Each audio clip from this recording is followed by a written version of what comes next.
live? Yes, we're live. Okay. Hey, Rogue. Hey, Nox. Hey, Reality Check. Long time no see, buddy.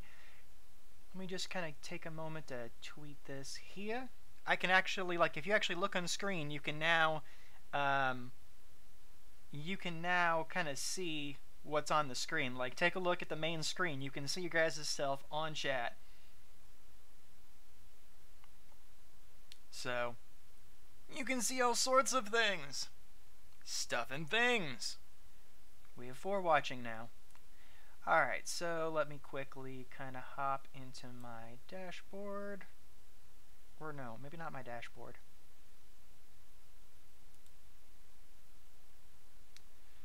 Huh.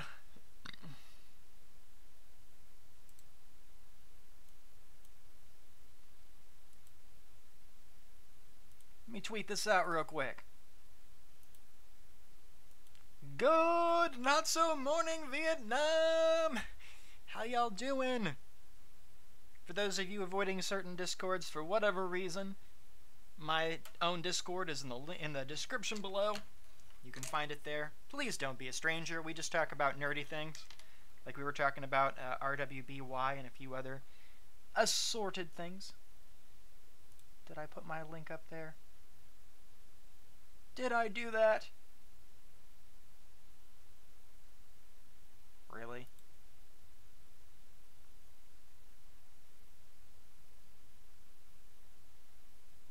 Okay, I did. Good deal. Good deal. So we have 4 people in so far. Hello, everybody, and how you doing? As you can see, I've got a little bit of a new setup here. You might actually see some stuff in a moment, like I'll give you an example for like subscribers. Anytime there's a new subscriber, we'll have something like that.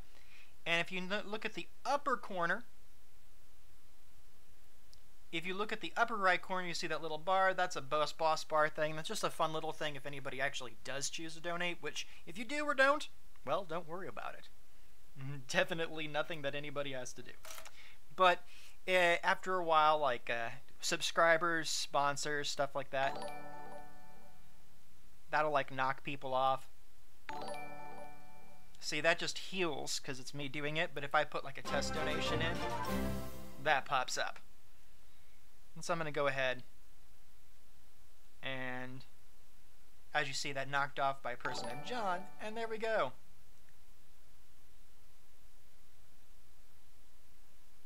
Hey, Juice! The juice is loose! In the chat and stuff. So let me just reset stream boss. There we go. How's everybody doing today? Oh yeah, I probably should take this off now. Walk. And then we're gonna go ahead, remove that window capture, and put this one up. How you doing, everybody? Good to see everybody. Hope everybody's been having a fantastic Wednesday. I finally had to get out for a little bit, which is why I didn't do this stream earlier, because otherwise I was starting to get a bit stir crazy. And as we all know, stir crazy is never, ever a fun experience. Juice, I am doing alright, buddy. It could be a lot better, could be a lot worse. So, as you can see, I'm starting to play around with some new things. So, hey Wicket, how you doing? If you look down at the actual chat, I've got this new setup courtesy of like Stream Boss and stuff. If you're looking for any links, those will be in the description. Anybody that needs me to give like shout outs and stuff, or is looking to plug products of theirs, holla at me, I'll put something up somewhere. As you can tell, bit by bit, I'm expanding, or trying to expand, and add some different things on the horizon. I actually have a couple of different ideas. Oh, nice! I know you were talking about oh, what is it? I know you were talking about music videos and stuff, Rogue, so I'm looking forward to that. Hoax, how you doing, buddy? Good to see you. Now we got 10. Yeah, if you look at the bottom left, you can see like who's watching or how many people are watching. That little tip jar in the bottom right over here. Anytime anything happens, you'll see little stuff fall down in there. It'll be weird, maybe. If new people subscribe and stuff or do whatever, you'll see that in the upper right. That'll pop up, and you'll have a weird dude headbanging or some other stuff. So we'll see that. Just, again, stuff that I'm kind of expanding on, trying to grow bit by bit. And as I get more tools and learn more tricks, I'm hoping to actually expand a little bit of what you guys see and hopefully some better content. I mean, especially now that I've crossed the 500 wall and stuff, I mean, before it was like, whatever, it's a thing, whatever, but if I've got as many subscribers as I do, I really want to make sure that I can try and give them some content worth watching. That always is kind of a big deal to me. People invest their time, people invest their money, sometimes. People invest their emotions, and they take the time to listen to whatever I have to say or see whatever I have to put out there. So I want to make sure that I'm kind of matching some of that, or that I'm respecting that investment. Actually, this was a lot easier to set up than I thought it would be. This is what is this? This is Streamboss, I want to say it is. Streamlabs. Yeah, Streamlabs.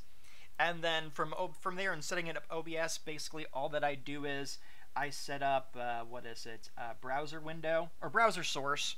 I put the link into whatever widget, and then I set it up on the stream appropriately. And then if you look at the top and you look at the bottom here, those are just little text things from OBS itself. So anybody that winds up needing any help with that, I will be happy to help, because quite frankly, I know that this can always be interesting to get set up. So that being said, anybody that's been through stuff before knows how it can be to get stuff even remotely going. So it's like, hey, it's fancy. Not really, but it's a work in progress. New stuff and things, you know, trying to move forward.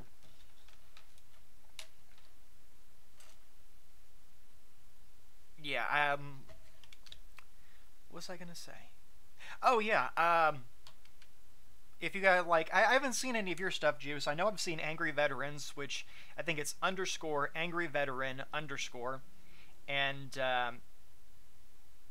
I would say definitely check that stuff out.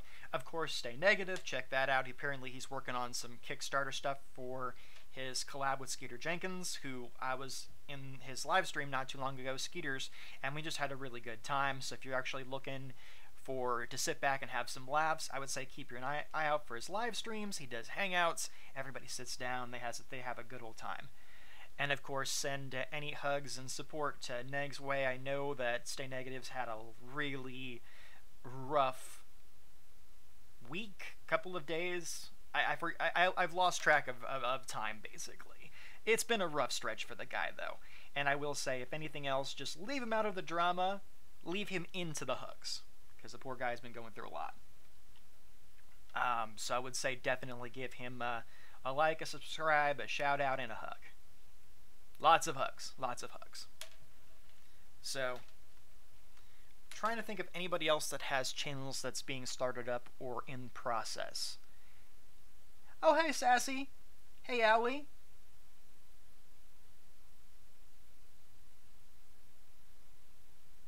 Last 10-minute preparations. Actually, it was one of those, I just went out to get some water so that I don't die of dehydration. And, then, of course, my cat looks at me and goes, "You want to hug me?" And then it wasn't just a hug. No, he wanted to get picked up and petted and snuggled. And so he drapes his paws over the side of my shoulder, looks over at me, and then I just kind of do this little thing and snuggle him.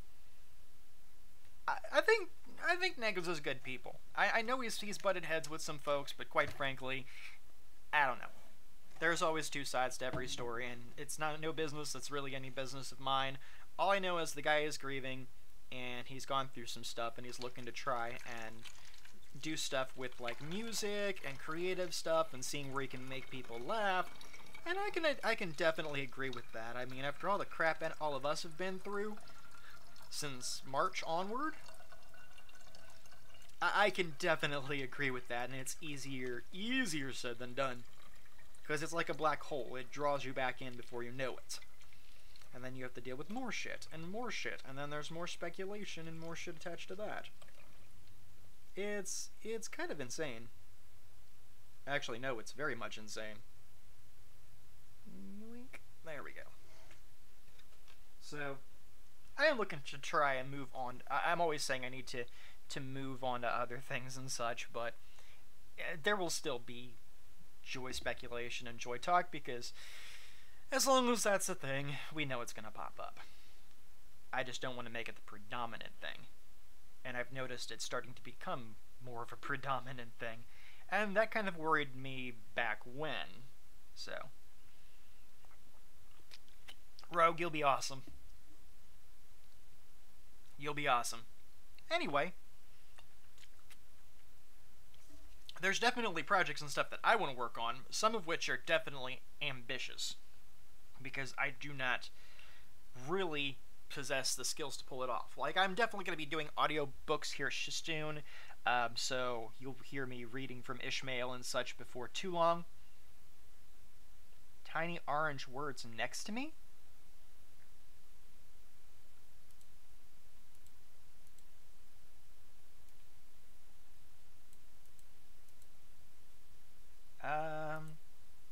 Tiny orange words. I don't see orange words. There are links. There's below me, there is above me, and then there is over here. Over here's the chat.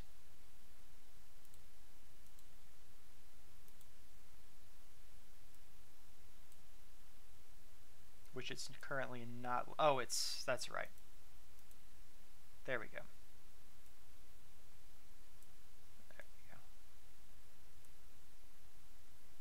It's the chat. There we go. There we go. That'll make it a little better, I think. Go ahead and lock that again. Whew. So, as far as things upcoming, I definitely like to talk about... No, I'm not punking you. I'm not punking you. There is no punking going on. I'm always very straightforward about what I am and what I'm about. The orange is the names, the white is the text.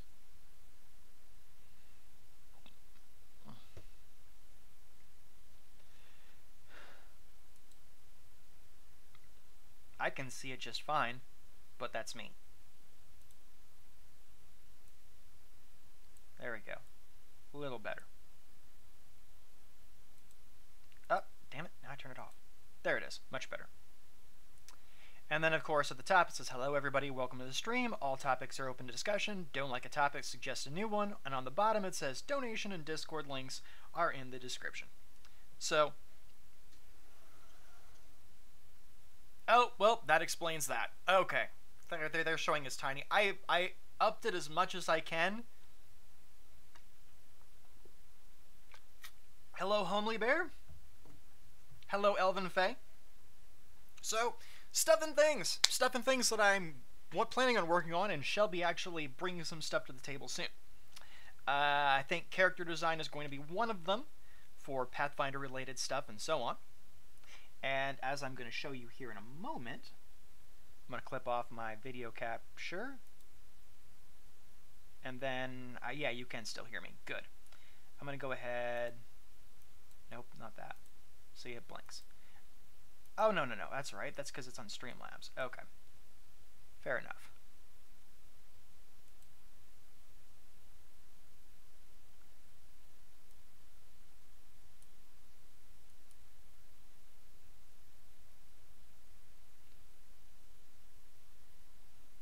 As you can see there we go.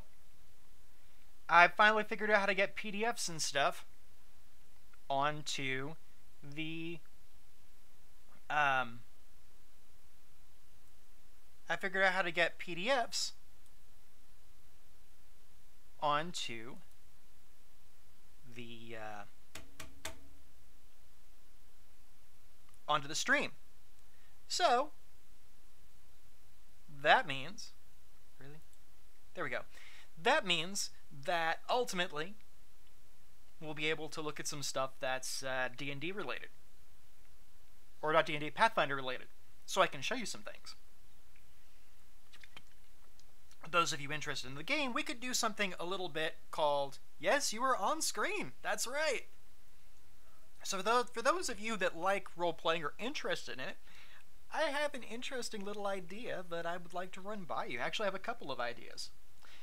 One of them, of course, I'm calling Vendetta Battle Royale. This is the one that's going to wind up being very ambitious because I have no animation abilities whatsoever. And it will require some form of animation to animate the scenes out. And basically the idea behind Battle Royale, or Vendetta Battle Royale, is we take web personalities, we put Pathfinder stats to them, and then we have them battle it out for your amusement. It might be a matter of one-on-one, it might be more than one-on-one. Something like,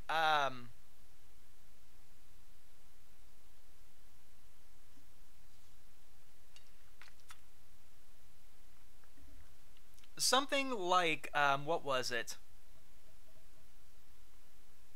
I'm already started.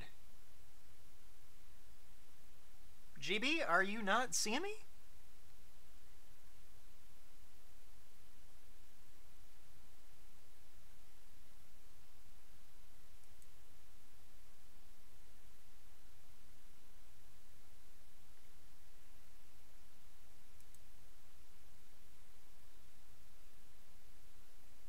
That's troublesome.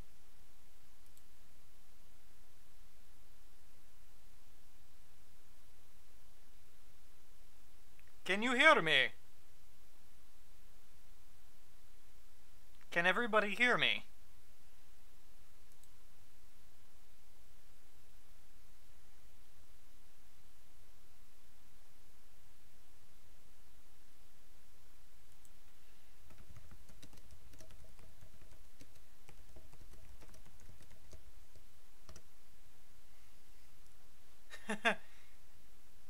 It was me! It's me, Mario! Okay, I am online. Thank God. I was like, oh crap. Okay. Because I'm sitting here talking about this stuff and I'm like...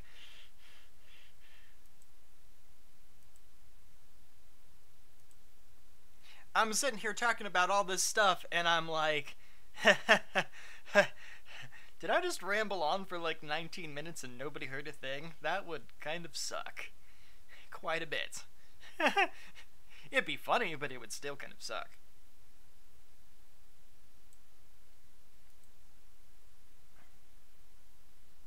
Oh, there's a mess on the side. Yeah, I know why. Because if I turn this off, there is my character sheet. There's the character sheet. And if I go ahead, turn that back on, turn that off, there we go! Now you can see that. So I can now do setups and stuff for Pathfinder. Which leads into another thing that I absolutely want to try. And that is tabletop deathmatch. And I'm not even sure how well this is going to work over the stream. But it's something that I would like to give it a whirl. Basically, think something like...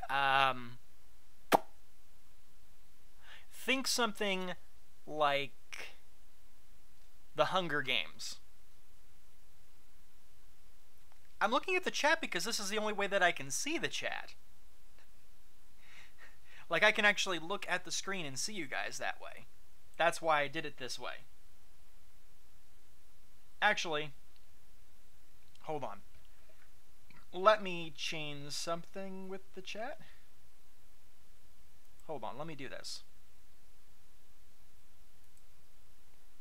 Bum ba da ba da ba da bum bum ba da ba bum bum bum bum ba da bum bum ba da ba da.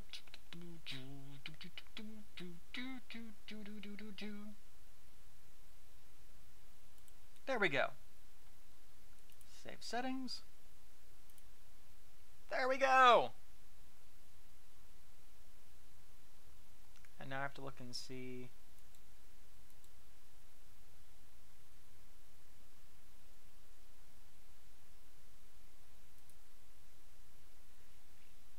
There we go. Now you can actually see what's going on. The chat will fade after 15 seconds.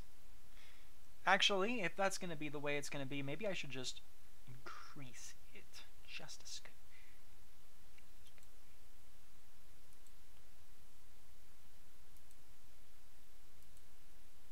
No, 15, 18.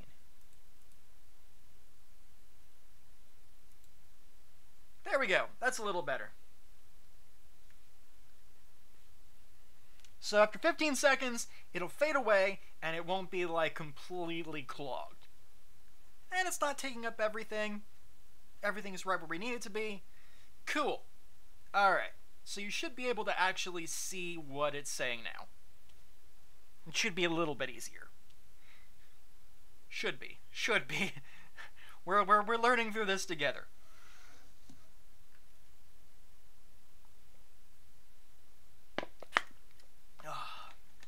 So, again, one thing I really would like to try would be, frick my life.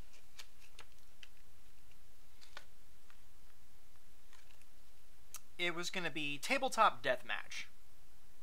Which Tabletop Deathmatch is basically, think of it like the Hunger Games. There is an arena, people create their characters, and then they fight to the death.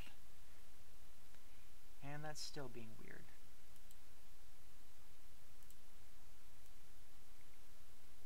There we go. That's better. Now I can actually see the screen names. Cool. So basically, people set up their characters, and then they fight to the death in the arena. And that's basically the gist of it. Character levels may vary. Did I get out into nature? A little bit, not as much as I would like. I didn't manage to get out until later in the day because my sleep schedule is screwing up. I was starting to get a bit stir crazy there, and so like my times and days, I woke up and really didn't know where I was. That was not a good feeling. I'm like, yep, nope, no, I gotta get outside. Priorities.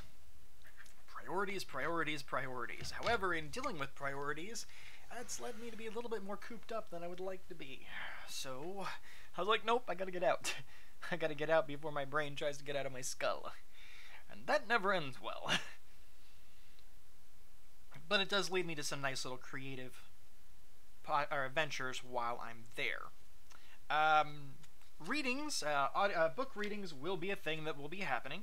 So there's that.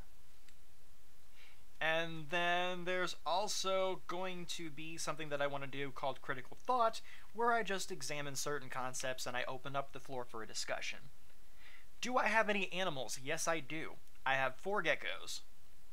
4. 2 males and 2 females. One of them has gotten to be a little bit on the big side. The other ones, not so much as of yet. And then, of course, I have my cat Rudolph, who some of you have seen, who I was snuggling before I started the broadcast. Yes, he made me late for the broadcast, but I did not well, I was not aware that saying hello to Prince Lotor was one of my regular streaming responsibilities, but hello to Prince Lotor. Good luck keeping that principality. I hear the penguins are on the move. The squirrels have been seeing everything, and they've been having pigeons spy. Am I going to have baby geckos? Maybe in the future. Not right now. They're not mature enough to have that. The only I don't have a whole lot of most of my books right now for the most part are role-playing ones. I have some stuff that's on PDF that I might read, and then I have other stuff that's actually in my hard drives that I actually need the right component to hook up to my computer to get everything off of there onto my actual working hard drive. So I have a lot of stuff that's just sitting on there in limbo, and I'm like, argh. Also, hello Angry Veteran, I gave you a shout out earlier. Your stuff is awesome, and so are you. So, I used to, before I left my folks' place, I used to have a huge library because I would just go to like yard sales and grab every book that I could get my hands on. I love to read, I love to find out about things, and I don't know. Reading and all that other stuff I like in general. Is that thing still? Wink. There. Hello, Bobbert. Good to see you. Yes, books are awesome. Can never beat a good book. Not even with actually, no, you could beat a book with a chainsaw. I would not recommend it, though. I really would not recommend going after a book with a chainsaw. Yes. That, well, not a glass of whiskey. That is, if I move this over here, that's a tip jar. And I'll show you, if you give me just a moment, I will actually show you what that is. And keep your eye on the screen because you'll see some stuff change here in a moment. That's for like donations. Anytime donations happen, then over here in the corner, stuff will drop down. And you'll see something that'll pop up over in this side up in here.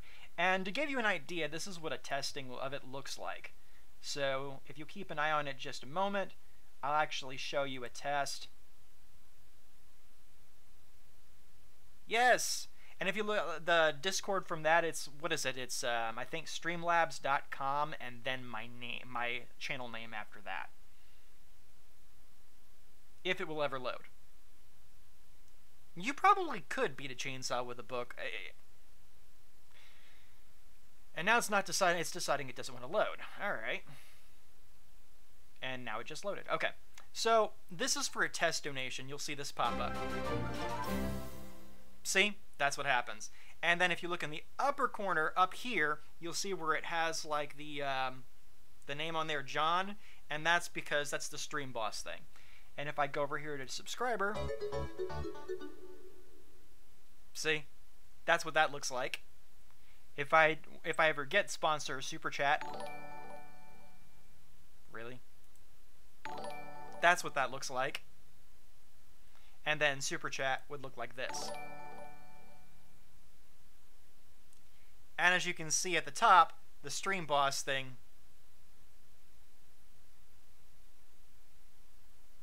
It's not really a Discord tip jar. It's for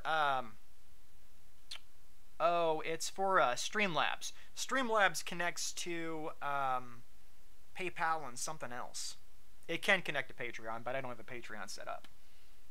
I just put this there because there are people that want to donate and have asked me about it, so I'm like, okay, if you want to, here you go. Oh, I thought the zombie was a neat little twist, and then I saw the Scott Pilgrim. Then I saw that for Scott Pilgrim, and I was like, oh, hell yeah, that was awesome. I also was fond of that. See? Whoever, like, finishes off the boss, it, like, knocks them out at the top, and then it refills it. I haven't heard anything bad about Streamlabs. I've never really tried. And then if you notice in the side over here, as I was doing this, little coins and stuff fell down into it. Like I also have the stars, and I have the Majora's Mask that's right over here. That's what that little squidgy thing is. So, anybody that is actually interested in it, let's see if I can find it here.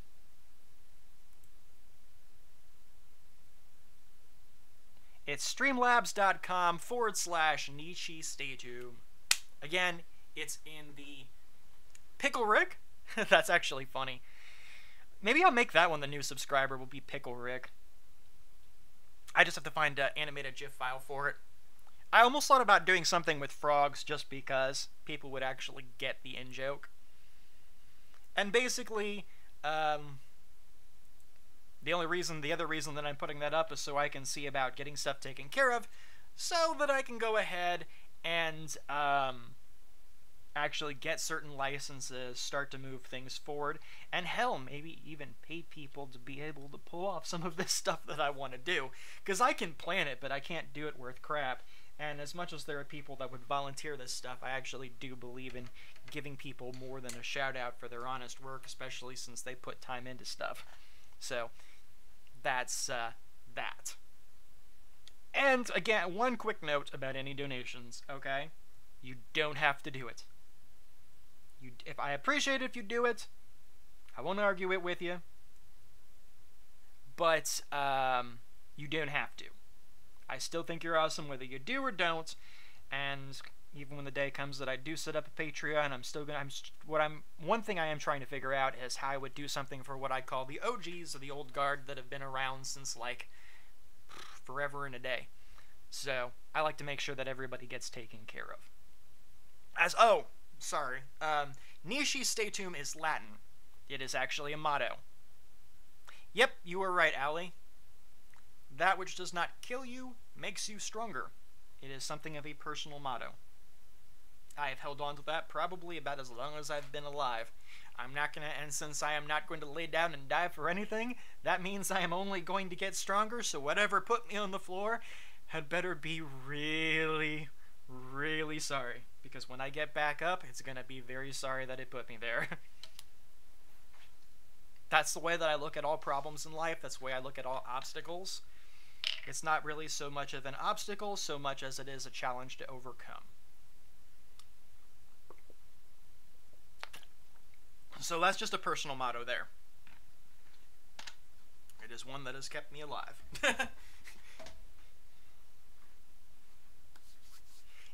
Yeah, I think it is. I think it is. And especially this year, if nothing else, seeing enough people's personal struggles and so on, that's definitely motivated me to reaffirm that statement in so many ways. There's enough people that go through so much worse than I do, and they work their asses off, and they go through a lot of stuff, and they keep on going. If they can do it, so can I.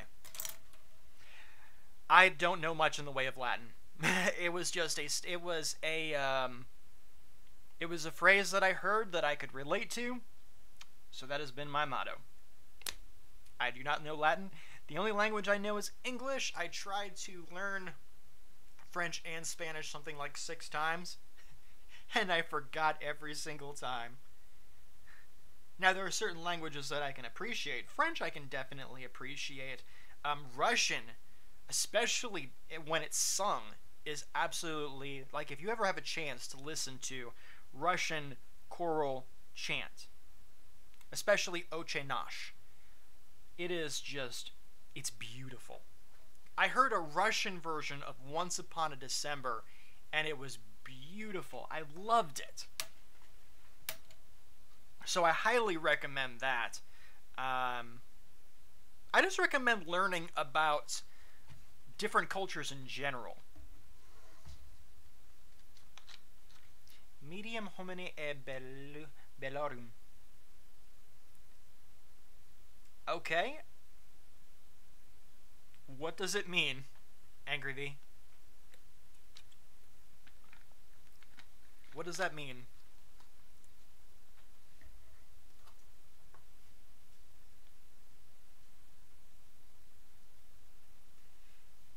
Actually, there was one that I remember from Rick and Morty, and it was something like a planet of females, and it said that it was Latin, and it said something like either you are wrong or may you be wrong.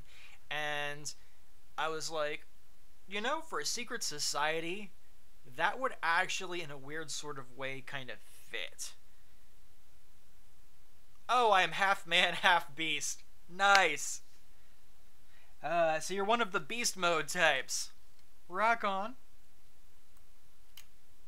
I can't argue with that, just as long as you don't start howling at the moon. Because if you start howling at the moon, then I think it's time for you to have a bit of a talk with certain people and probably invest in a flea collar.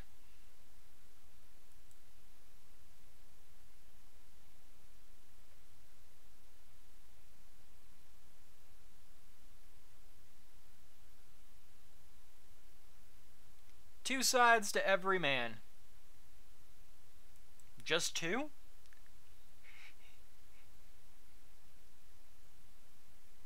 If there's only two, I think you're luckier than most.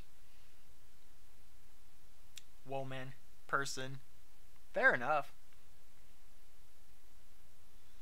I'm not going to quibble over definitions.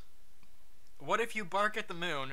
If you do bark at the moon, and you don't have 4 legs and a tail, then quite frankly, I don't care what you identify as, you probably need specialized care. I mean, I'm not going to really bark or bite at it. Ha, see what I did there. But it's probably a sign of other things. You probably shouldn't do that. Actually, one caveat. If you are role-playing and you are into character and it is just something that's on screen, or you are an actor, you get a special pass for that. However, if this is your day-to-day life, yeah, you probably need specialized care at that point. Does not make you a bad person, because all in all, considering what most crazy people do, and have done, it's probably about as harmless as it comes. But there's only a half stretch between barking at the moon and chasing down cars in the middle of the street, and that one's not going to end well.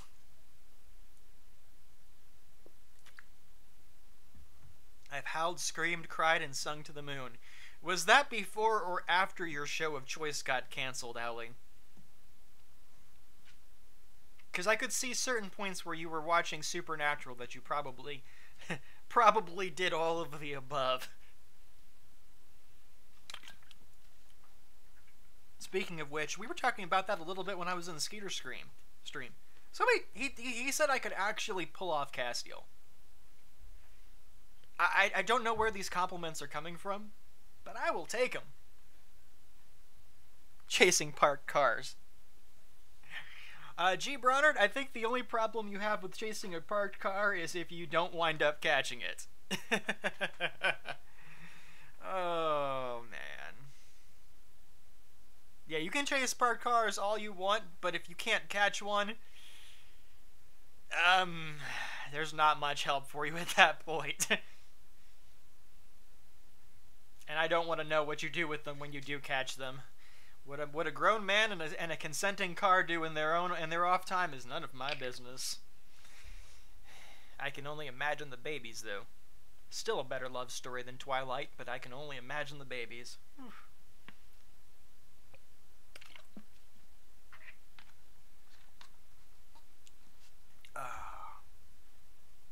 So yeah, that's a bit of some things that I want to try. Again, we've got the critical thought, which would be more of a discussion-based thing. I throw up a topic, give my side of things, and then I open the floor basically to discussions from the audience, the chat, the comments, that sort of thing.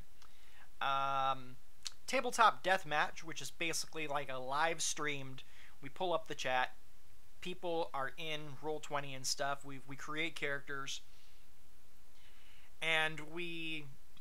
excuse me. Basically, it's like, again, it's like the Hunger Games. Shouldn't really get attached to these characters for the most part. It's like an arena. And you can create whatever characters that you, wow, a guy married his car and consummated. Well, now we know where the creatures from Cars came from. I do not want to be that guy's mechanic. Pictionary? We could definitely do Pictionary. That I have no problem with. Oh, hey, thanks, Bruce. You rock, buddy. Thank you so much. And then we have a couple of plunks in the... Oh, 2 of them escaped, but that's okay. We have the Froggy Doggy Patrol. They will run out and catch them. So it's okay. There is no escape from the Shot Glass of Doom. And those are actually not coins. They're souls. I'm not sure whose souls they are, but they are properly sanitized before they are processed. So, everyone's health is important to us, so thank you. So Pictionary could definitely be a thing. I think it worked. If you donated $5, yeah, it did work, because I saw a display just a moment ago. and they like plunked in the corner down here. From a Mr. Bruce. The exhaust pipe is plugged. Yeah, no, the car's got a couple of holes in there. It could be any of them. Although I'm not sure. I would hate to be that guy's mechanic, because I wouldn't want to deal with any of those. They'd be like, okay, oh, wow. You put that, I'm going to need to stop being your mechanic, or you're going to need to...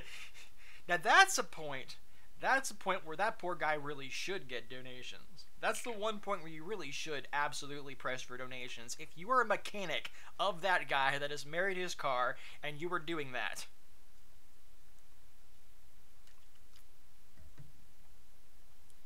Your ability is that you roll 12s no matter what you physically roll. You know, that would almost be a good thing, Angry V. Yeah, it worked. It worked. It did. It did. It would almost, if you rolled 12s all the time, if it was always 12s, hey, lovebirds, good to see you, buddy. Okay.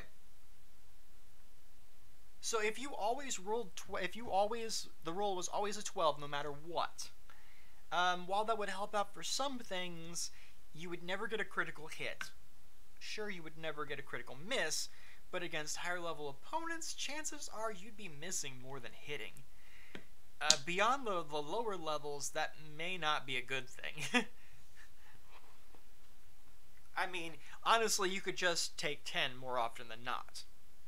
It would be easier to, I mean, I would let you play that character, but quite frankly, after a certain point, you would not have fun with that character. I almost guarantee it.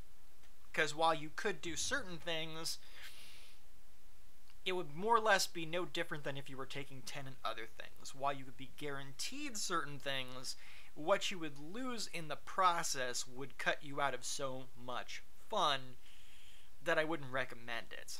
Especially critical hits, man. The critical hits, man, that's like Shazam!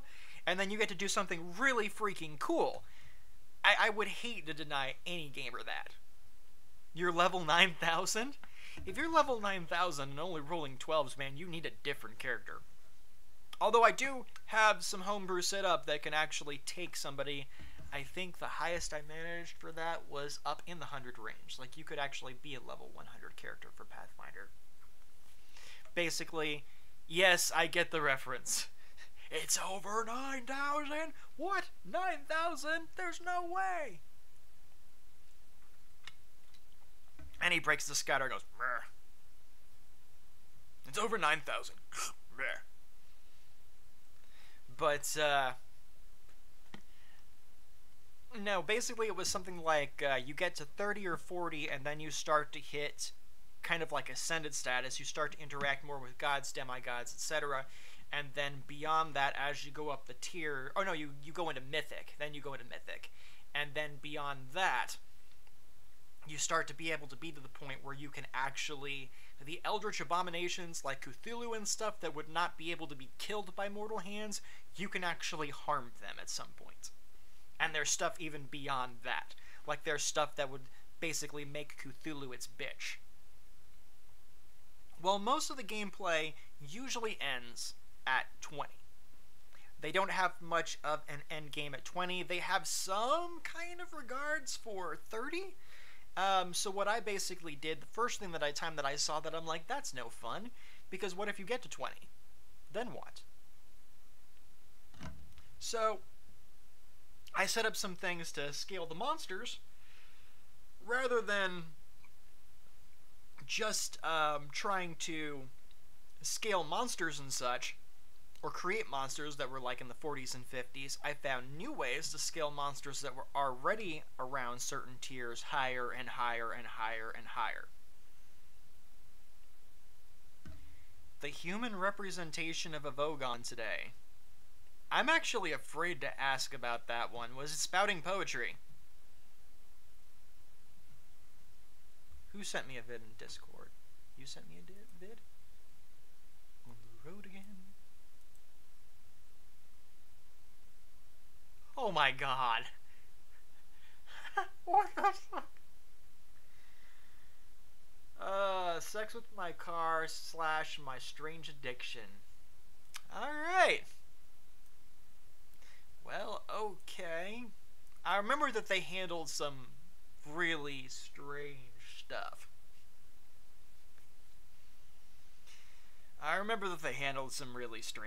But that's just... wow.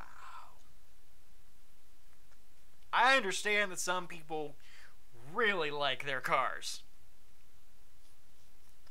And then there's some people that really like their cars. Could you imagine if this guy tried to sell that? Oh yeah. It's only got X amount of miles on it, but I put some mileage in that. So that and how would a divorce even work? I mean, do you have to like fit half of your stuff in the car? And if you like get into a car accident, would that count as spousal abuse? There are just so many questions that come along with it. It's not even a nice car. Well, I can't comment on a man's standards. You've seen some of the ladies that some of these guys hang out with. And I don't have to name names, but I mean, come on. Low standards does not even cut it. Desperation and beer goggles only gives you so much leeway. But I mean, just imagine how that would go. I mean, you like bump the fender, and like a week later you're getting a letter in the mail for summons to court for like spousal abuse.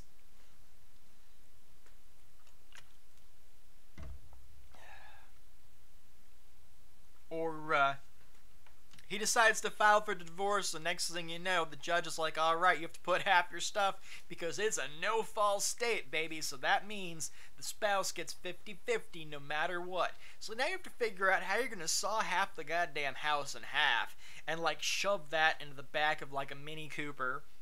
Or you're trying to figure out, you know, basically what you're going to do. I mean, if you sell the car at that point, is that like some sort of Inception type of stuff? It's like you've sold the car, but half of it goes to the car, so now you've given half of whatever you earned to the owner because they're the new possessor? Again, there are just so many ways this stuff could work, and all of it screams like reality TV nightmare.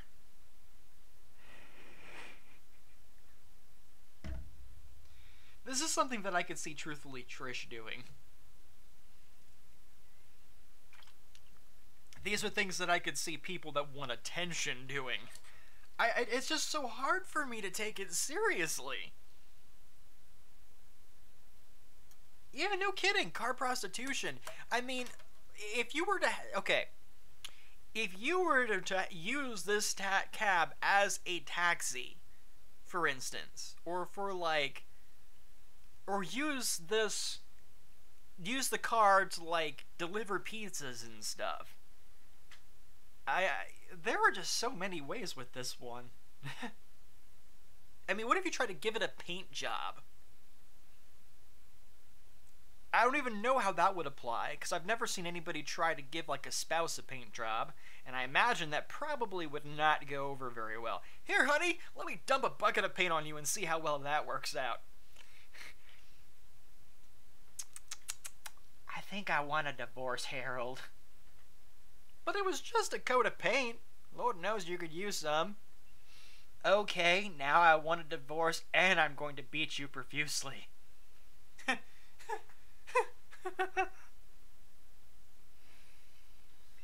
Oh, gods. So you can paint a car, but you can't paint a spouse. Nor do you want to. That's a bad idea. Don't do that.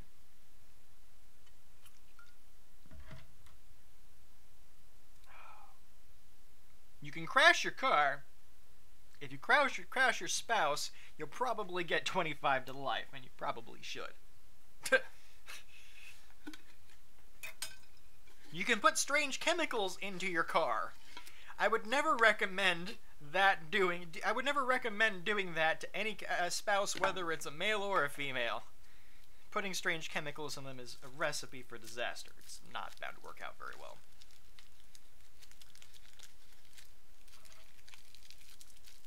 You can remove and replace parts on a car, on a spouse that's probably going to be attempted murder. I mean, there are certain enhancements that you can do, but at least on a car it makes sense. On a lady, if they're getting special enhancements, let me tell you what, buddy, it ain't for you. They're putting some fresh meat on a new hook, and well, yeah, again, it ain't for you. It might be on your dime, but it ain't for you.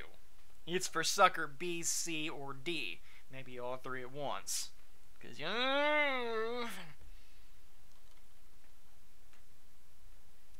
And if a guy is getting special enhancements, I don't even want to know how that would work, but they might have another side to them that you've never explored.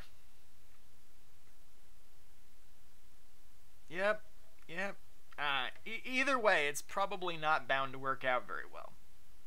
What people do with their bodies is their business for the most part, but if there's one thing we were not meant to be, it was Barbie and Ken dolls. And I mean that both literally and figuratively, if you have ever seen these crazy people that call themselves living dolls. Some Russian chick started it, and then she went like completely off the deep end from there, and it was grotesque when I saw it. And that's coming from a guy with a sex drive. That did not look good. The Blair Witch would not hit that. That is how not good it looked.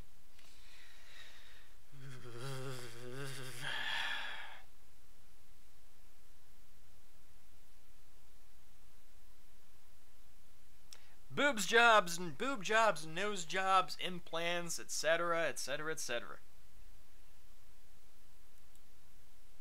People do not need that.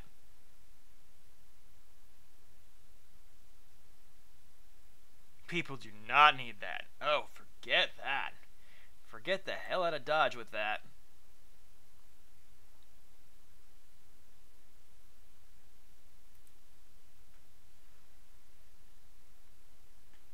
Speaking of get the hell out of Dodge with that, we've had a very interesting thing pop up in the news, and I'm sure many of you have actually seen this because it was over Twitter, and I just find it interesting enough to comment on.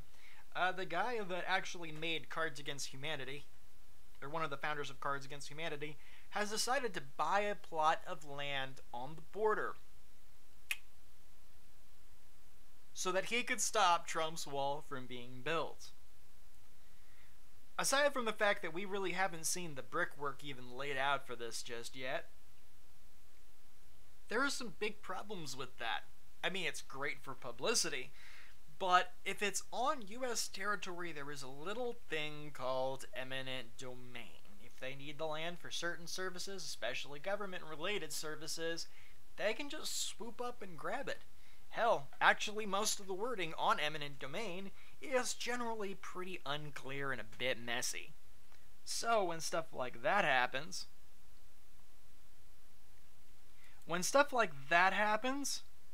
at that point, basically all he's basically done is tried to plug himself for attention so that people will pat him on the back, namely Democrats, because they eat that stuff up.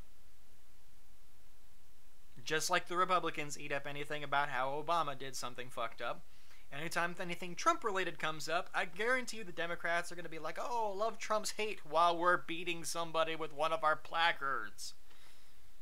And they don't get why that is a problem. But off of that soapbox, basically, for all his costs, like, I'm going to buy a plot of land. Yeah, and then they'll take it from you. They have to give you a reasonable offer, but if you're a dick about it, which you probably will be because you think you can protest it and get more pats on the back for it, way to go socially stupid, or chaotic stupid, they're just going to take it from you. And then they're still going to build whatever they wanted to build in the first place.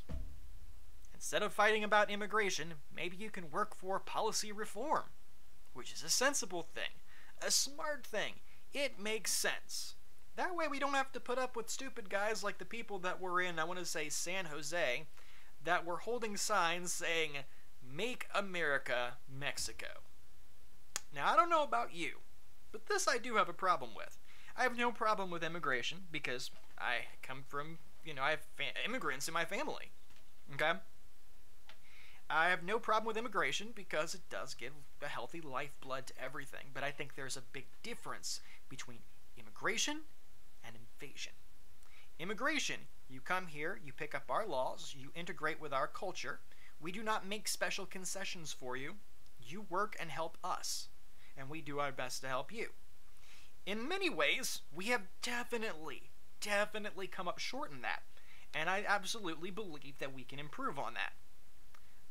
Both in terms of, how we do immigration policy and the services that we have to offer. We could definitely stand to improve on that. And I can see why people are pissed off on that side of the fence about it.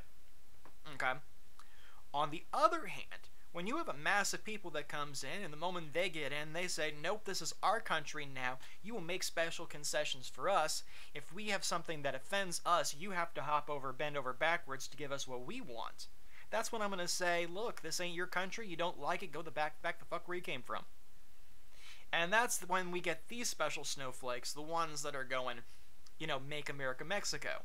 But then you go up to them and, well, if you don't like America so much, why don't you go to Mexico? "Oh, well, man, it sucks, SA, it sucks. They have crime, they have pollution, they have drugs, the gangs are crazy, the cartels are crazy, people are getting killed, I'm afraid for my life."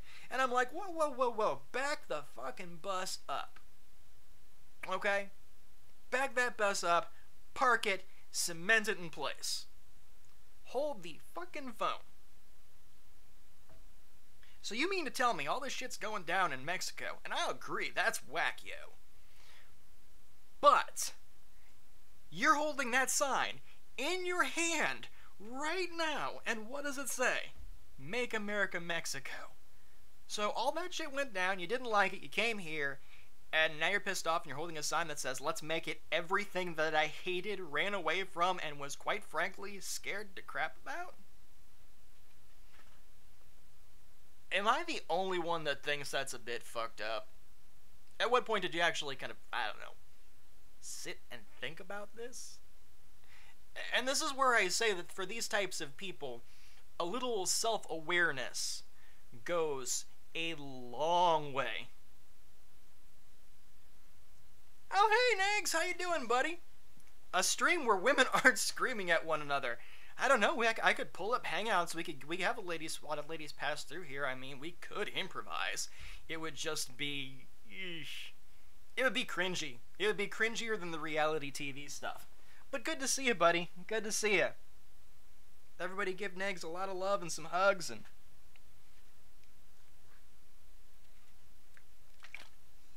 But again, these guys that go, like, "Make America Mexico," and I'm sitting there going, you best be getting back on that bus and going back to Mexico. I don't really care much for that. Again, there's a big difference between immigration, which I'm all for, and invasion, which they can basically back that bus up and roll it right back off the cliff it came from. Back into the dumpster fire. And I feel for the people that have to deal with this stuff. Just start screaming at the wall. Hold on. Where's the wall?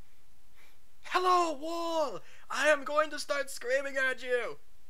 I am screaming at you because it is a wall and it is a thing, and you will do a thing! And that does not look awkward or creepy at all. Okay, I'm gonna stop doing that. It was a better idea in my head. It was a better idea in my head. Everything's always a better idea in your head, you know?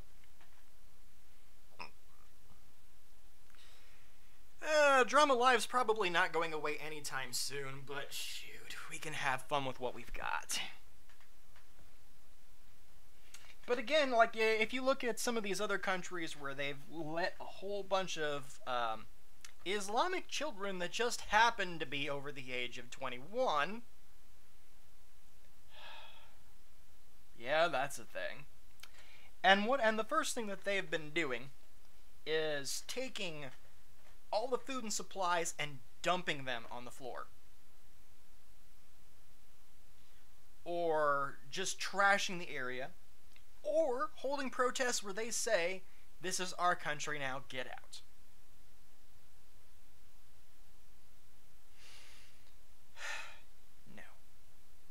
No. See, that is invasion. Now, somebody that wants to come in, make a better life, that just wants to work hard, carve out their little piece, cool. That's immigration.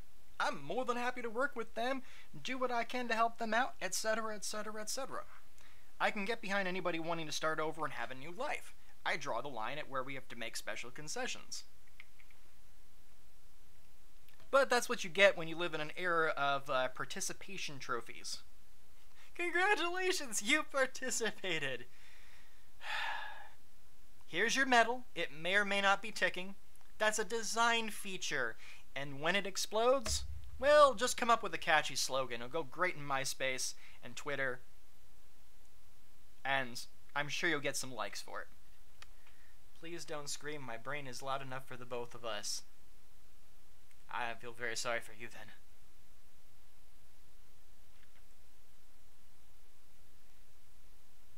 Oh, don't even get me started on a tippy. You're talking to a guy that did activism. Look, there are some groups that you are always going to see in activism, okay? And anarchists were the ones that have always driven me crazy because, yep, equal concessions and those are in place. Damn straight. But, Antifa, gods. Okay, back when these guys were just anarchists under an umbrella group. Basically, they always were a part of whatever group they decided to leech onto, until they had to follow that group's rules. Then they were an umbrella group. Or they would stop being a part of that group once they had leached all of the resources off of whatever they were clinging to. And the only time that they were there was to cause problems, get in the middle of everybody else's way, and basically look like they were trying to compete with emo people. Because they had like the eyeliner, the black clothing, the dark dyed hair drooped over to one side, usually covering one eye, and of course they all sat around like this, like they were trying to compete with like the Rap Star Federation on top of that. And in my experience with activism, that's basically, for the most part, always been anarchists. Oh, and they make hand signs. They make lots of hand signs, and they have lots of slogans, and every once in a while you might be able to find one person out of like 50 of them that actually knows what those words mean.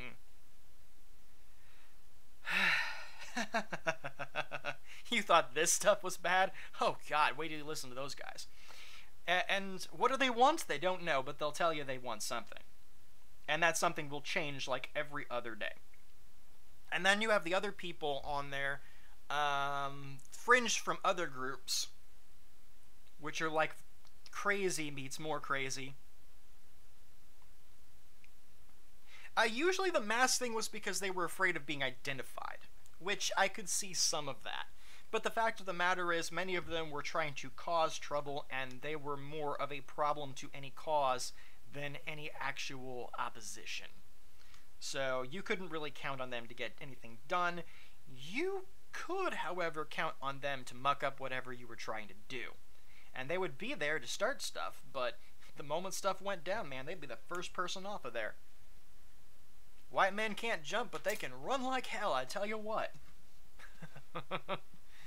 And they're all for the revolution, until the opposition comes and says we ain't having none of that. And then you watch how fast they kowtow. They're all brave until it comes to go time. They're not even that brave in a video game. Hello, Wicket. How you doing? Welcome back. But then you have the other ones. Like, you think those are good, then the other ones that you will generally see in any activist group will be the stoners. And for the most part, I got nothing bad to say about the stoners. They are high, I mean that they are high. I mean like E.T. is telling them to come down from there because it's making them afraid of heights. Okay? That kind of high. Like, you might be able, like, they're so high, if you're lucky, you might be able to find them with the Hubble Space Telescope. That kind of high. Not high. High. Okay? And unfortunately, the biggest problem is when it comes to any group or cause, they don't care about the cause. Oh, they'll tell you they do. Hell, if you give them something to get high off of something, they will care about whatever you want. They may not know what the hell it is, but they know that they care about it an awful lot. And of course, they want whatever their drug of choice is legalized. And that saying is they can stare straight into the camera enough to actually speak. Because you'll have like a reporter that's sitting there. So, Mr. Smithy, what do you think about that? And they'll be like looking over here. I honestly think that that's like a good thing and all, but I'm really kind of messed up about this whole thing with weed, and I think that they could just legalize it, bruh. And, you know, hey man, could you like pass me a doobie? And like the guy he's talking to is like 5 blocks like to the left, kind of having a heart-to-heart talk with one of the shrubs. And you see the poor reporter, and I don't have a lot of sympathy for many of these reporters, but you see the poor reporter just kind of looking like, how much am I getting paid for this again? Maybe if I eat this microphone, I'll be like able to asphyxiate on the spot and get the hell out of this. Because every time they try to get out of it, it's like, hold up, man. I need to make sure the man knows that I am out to give them some problems. Like, fight the power, man. And give me some more weed. Yeah. Hey, man, you got some munchies? Hey, bro, where did it go, man? And if they're lucky, the reporter has been paying enough attention to know a good time to kind of cue them out and get the hell out of Dodge. Because after that interview is over, like, you can see them making a hop, skip, and dump and basically tripping over themselves to get the frick away. And Owlie, no, I have never been high, but I have legit seen a conversation like that go down. I have seen a legit conversation go down. Like that. And it was absolutely hilarious. What's even more hilarious was, I believe it was Channel 2, and that lady was very, very stuck up. So we actually sent some of the stoners her way just to mess with her, because every time you were on a camera in front of this lady, she would try to make you look like crap. So we're like, ah, fuck it, give her a stoner. Like, usually, like, you can't do any worse. Besides, they're the chillest one in here. And like 5 minutes into this tirade this guy's going on, she looks like she would willingly eat her next of kin on air to get out of what she's involved in right now. Oh man, so a lot of stuff that I saw in activism was really, really, really messed up. But it was funny. It was funny. I'm sure my stoner voice could use a lot of work. I have, like, no bearings to go on there. Except for, like, cheesy movies like Half-Baked and stuff, and even then, I just can't pull it off.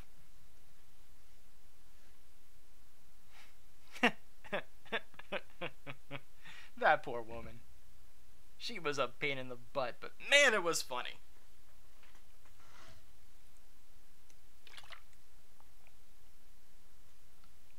Oh, hell yeah. And of course we had the crazy feminists, which the Nashville feminists are, yeah, they're not good. I won't get into that one, just because we're having fun with this stream so far. Actually, no, I will get to give you an idea of how crazy it was. We all went and chilled out in the bar, and I don't drink, so I just had water, but they were very, very nice to me about it and stuff. So I'm sitting there on Facebook, just kind of chilling out and talking to some people.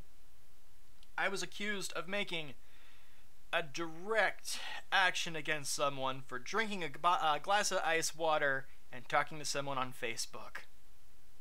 That is how crazy that was. But stuff like that after a time, like any cause can be hijacked within 2 to 3 months tops. Once it's hijacked, good luck getting it back.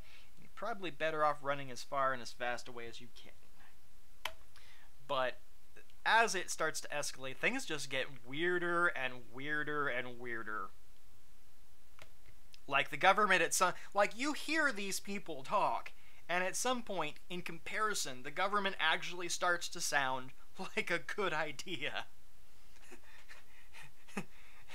And I'll be the first to admit our government is fucked up. But when I listen to these guys, I start to have more hope in the government at that point. Because I'm like, wait, y'all the replacement? Yeah, Homeland Security? Where can I sign up? These guys kind of creeping me out here. Like, I would sign up with Freddy Krueger before I signed up with these guys.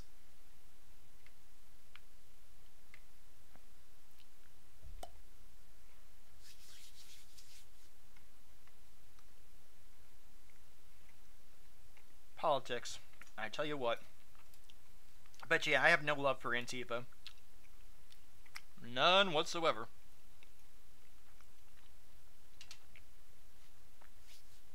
Really, the whole movement scene in general, it's just a smaller version of everything that we hate about everything above them.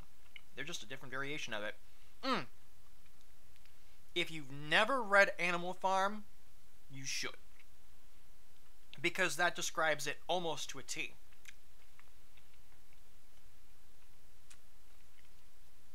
Very good read. Very good read.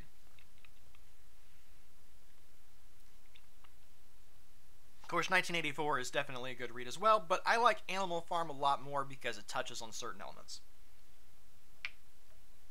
And in terms of sociology, we've got a lot of work to do. Otherwise, whatever revolution happens, whatever this or that happens, we're just going to replace whatever's in there with just a different version of it.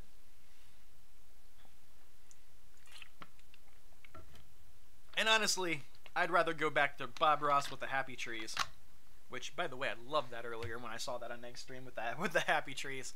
Hell, even Deadpool gets the idea! Like, if you actually saw, what was it, they had a teaser for Deadpool, for the new Deadpool movie. And, even he was doing Bob Ross. And he kills people! Even Deadpool gets it, man. Happy Trees for everyone. I forget where I saw this, but somebody had a Twitter post where it was like, what if Bob Ross was a serial killer? And he was painting, the landscapes he was painting was showing where he was hiding the bodies, and I'm like, I don't know, was he ever on social media? If he was on social media, I could believe it, because he's sitting there, and I hid this one right here, and I'll post it on Twitter. That's right. That would be Bob Ross in the modern era. Actually, that poor guy would be bald in the modern era. He would be like the second coming of Pinhead, because the fro would actually, from stress, would like inverse and come back out the side, so he would look like a hairy version of Pinhead.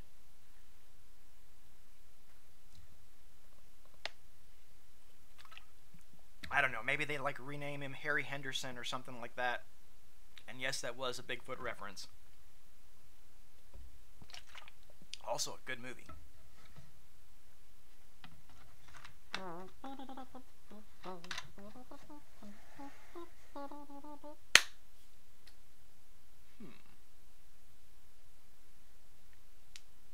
Oh, come on, guys. Don't leave me hanging. Okay, that was horrible. Even for me, that was bad. Target sells a Bob Ross coloring book and a Bob Ross puzzle. I actually do have a bit of a coloring book. Let me see. Ah, yes! And it's poking right up this seam.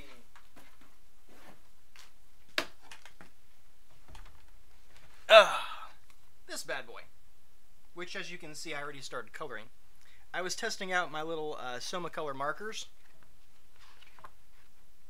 And of course, this is like the glossier side and so on. But I started wink.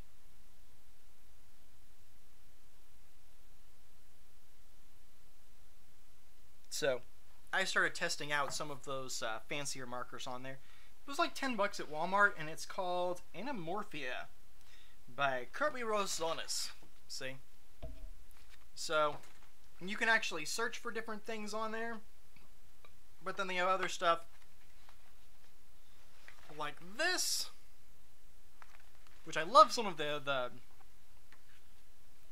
and I think one of them was, oh yeah, there's stuff like this where you could like fill the crocodiles with patterns.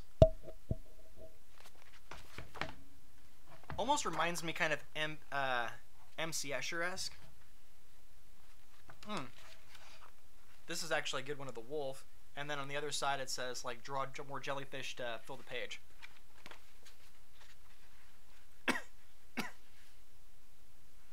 Which I do like these designs. I always like to have fun with colors and such. Like, it's a little bit tattery, but I still have one of the old wheels that I worked with. There we go. And that was actually with Crayola markers. That one was still with Crayola markers that I went with. It got a bit torn, but I like that design.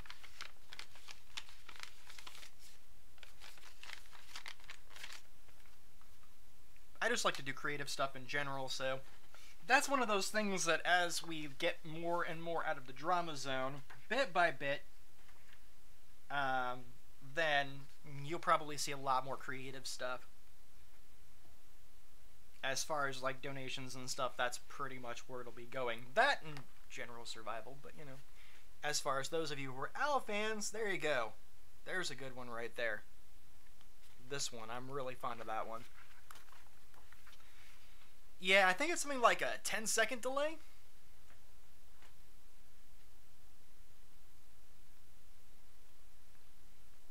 And of course, as far as role-playing stuff goes,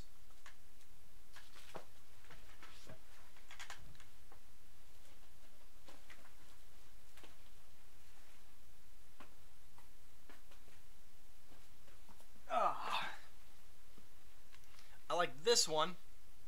The End of the World, and yes, that is Great Cthulhu. Although they have other scenarios for like Ragnarok. I agree. I would like to. That's one thing that I would like to see take off. Creativeness needs to make its way back into the community. When I was on Skeeter's stream, we were talking about something like, what was it? Like a community, kind of like a community for like comedy and such. Get a bunch of people together and do like comedy and so on. And I don't know, we were talking about a lot of stuff in that stream, but it was really nice. Actually, you were there, Angry V, because you were in the chat doing Pictionary and stuff. I remember that. It was a lot of fun too. And I think if we had more stuff like that going on, I think YouTube people would really enjoy coming on more onto YouTube. You know, like, you have stuff like, of course, again, the JSBS drama. I know, you heard it, you rolled your eyes, I totally get it. But, you know, you have a person that's bouncing up and down, being manic and doing whatever, as opposed to, like, you have some folks that are going down and doing basically everything that all of us did in Skeeter's stream. I think that stream there, that second option, presents a more viable option, a more viable alternative that people can really enjoy, because people have enough bullshit going on in their life. And I think all the challenges that many folks that are listening on this stream, or that I've talked to over the last week, have been going through, and there's a lot of them, it kind of spells out that, if anything, it's not just a transformation period, but it's a bit of a wake-up call. And it's one of those, the world is going through enough shit without making it worse. I really am down for trying to make it better.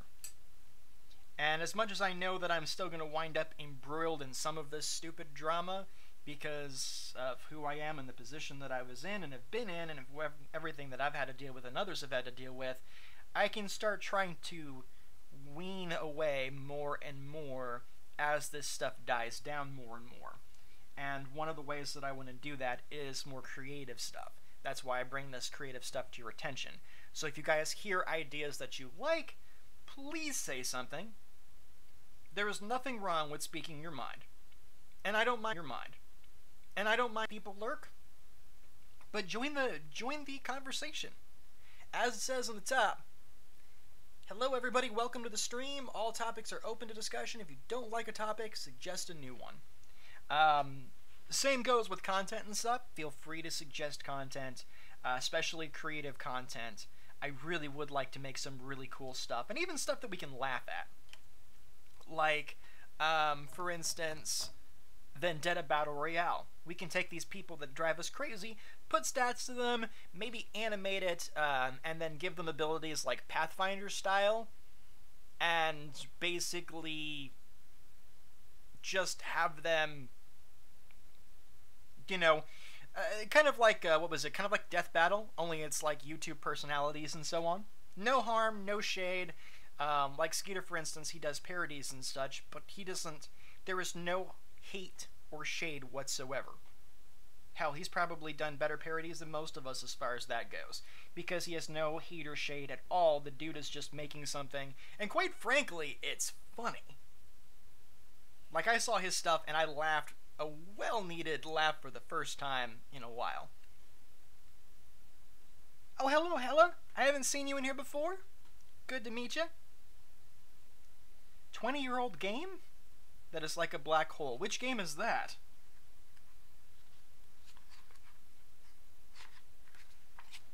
Oh, there we go. So as you can see, they all have their own little stats. Nope, nope.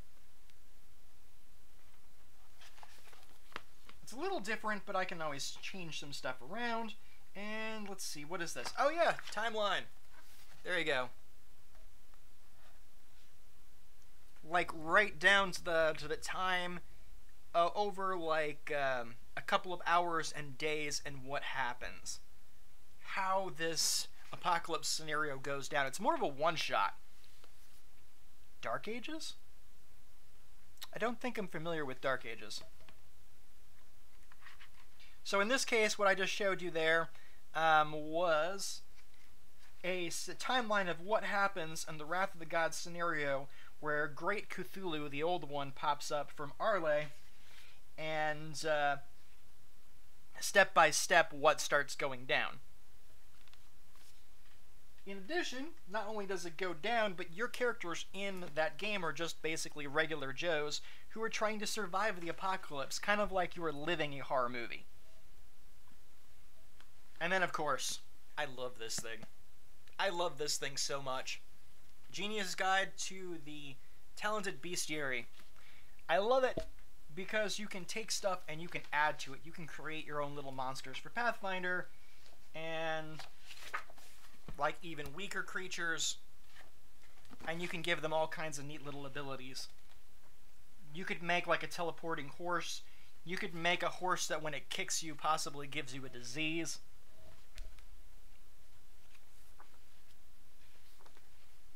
Or maybe if it kicks you, it impregnates you.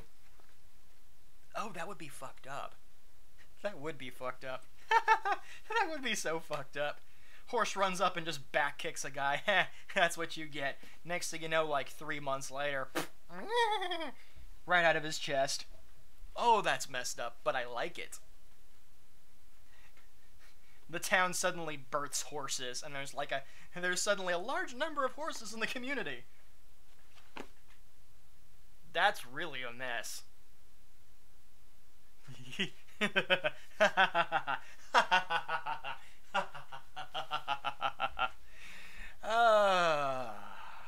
Yes, I'm aware I enjoy that stuff too much. And I can hear everybody yelling, "Nerd!" in the background. You'd be like, "Damn, Skippy, I'm a nerd." And I am damn proud of it. But could you imagine that for a second? You thought aliens was bad? Man, you can't even take care of the horses. Suddenly you're giving birth to them. That's one way to scale back extinction, though. A bird like Loki with an 8-legged horse. No, that was different. Loki and his 8-legged horse was very different.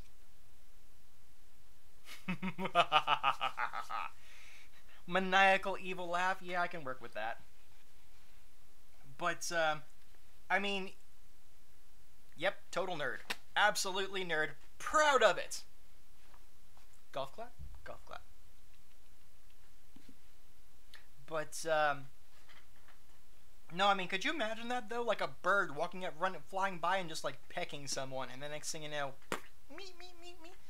Or, like, their chest burst open and there's, like, a dozen bird heads just, like, scrambling out. If you combined that with, like, Alfred Hitchcock's The Birds, that would take such a new twist on an old classic that would be... that would be a very interesting thing to play.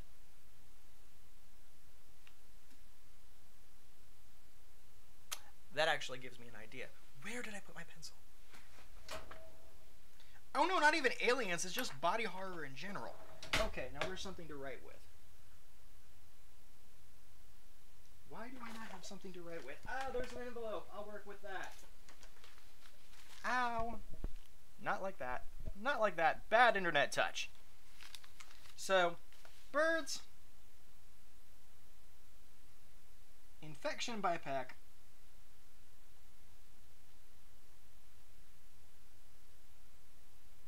Multiple. Per person.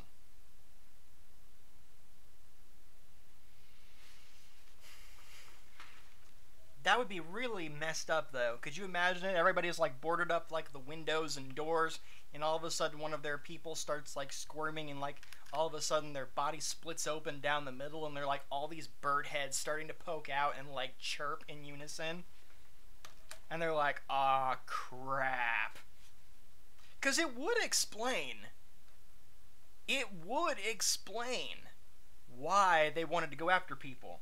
It's like some weird virus that causes itself to replicate but needs humans to continue its process, so it drives them to seek out new targets to infect, and it infects them, and it winds up replicating itself by creating more birds out of them. Maybe, I don't know. After the first day or two, it would depend on who survived after the first day or two. Like, you'd have everybody, like, quarantining each other, and if it looked like they were going to split, man, click. No, it's really not too much like aliens. Yes, something is bursting out of them, but if you have, like, a bunch of bird heads coming out of them, and it's not a matter of, they're not turning into xenomorphs, it's just more birds. In fact, because of we'll make them even crows. Crows. It would be limited to crows. There you go. But that doesn't mean that people wouldn't freak out, because they would be going crazy for any bird. So any bird that shows up, they'd shoot it on sight. But again, you couldn't trust anything. So it wouldn't be too much like aliens, because aliens, they wrap around, they face hug, they impregnate you, etc. Birds, they can transmit through a peck. So they're flying, trying to break down the windows and doors and so on, trying to get in to spread the contagion. And especially crows. So transmission is different, nature is different, and it's like a self-replicating plague.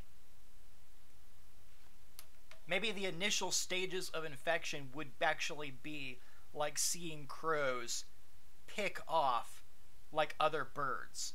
So people wouldn't actually get it, because they'd be like, oh, that's nothing, you know? They'd be like, it's just birds fighting.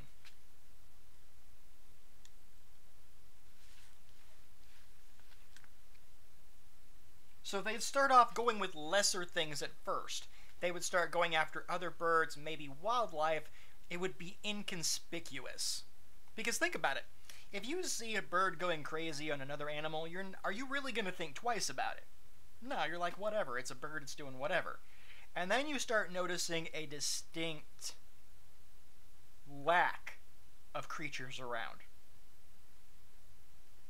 And if someone says they just saw like a dog split open and like a murder of crows come flying out, what's going to happen? Especially if it's just one person. They're going to think that person is nuts. So we have the beginning phases of an infection going on. And nobody would think twice about it. And then all of a sudden, there's nothing else left. Like we'll say maybe within about a week or two, or maybe even a month. The crows in the area would have basically started picking off most of the other wildlife. People at this point are going to start to get suspicious or get a bit nervous. Something is definitely weird happening. And that's when the first humanoid fatalities would wind up starting occurring, and then people would realize that something really is going on, and by then you might be dealing with large-scale swarms of these things. I think the only thing that would be relatively different here would be like insects. They probably couldn't affect insects. Maybe they're only like nocturnal. Maybe during the day they're docile, and then during the night. Oh, that's fucked up. I like it. It's really messed up, but I liked it. So they have a light sensitivity issue. It makes them docile. It inhibits whatever virus instincts are causing it to go crazy. They're like, yep. Welcome to How I Write, guys.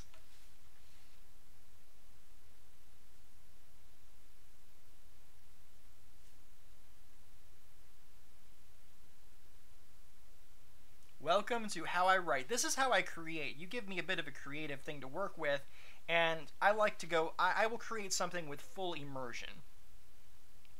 So I'm actually, even as I'm describing this, I'm like, in my mind, I'm looking down a street corner or like a segment of a city, and I'm watching this sort of play out, and I can see how people are reacting to these creatures. I'm seeing how the creatures are reacting to them. I'm seeing how this world is interacting. The different segments are interacting, and which pieces work and which pieces don't need kind of fiddling with. And then I kind of see everything go until it looks like I'm actually looking at something in real life, and then I'm just watching the scene play out. So I see people trying to board themselves up when they realize everything's going crazy, or I see the guy that's just kind of walking along, and he sees like a bird flapping its wings and kind of pecking at a dog, but doesn't think anything of it. And then I'm seeing people's initial reactions when they see like all the crows like sitting there just watching during the daytime. And then maybe like during the nighttime, like somebody actually sees like a flock of like 20 or 25 of these things like swarming over a cow. Oh, Sam, really? I look like rice gum? What'd I ever do to you? I'm messing with you. I saw the just kidding.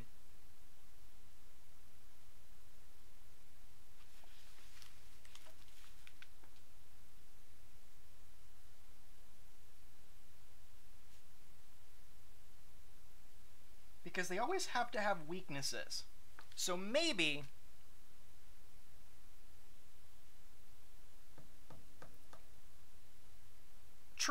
True, but maybe they won't. Maybe they won't actually see. Well, no, that's right, the deer cams. Because bright light would probably, any kind of bright light would probably can't hamper their instincts. So that might actually help people out. So daylight or bright light.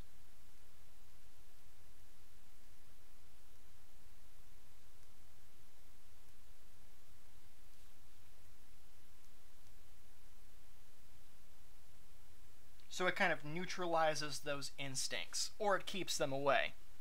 Give the crows some rice. Well, even they would need to eat insects and so on, so they would still need to eat, and there's that aspect. So if you have to figure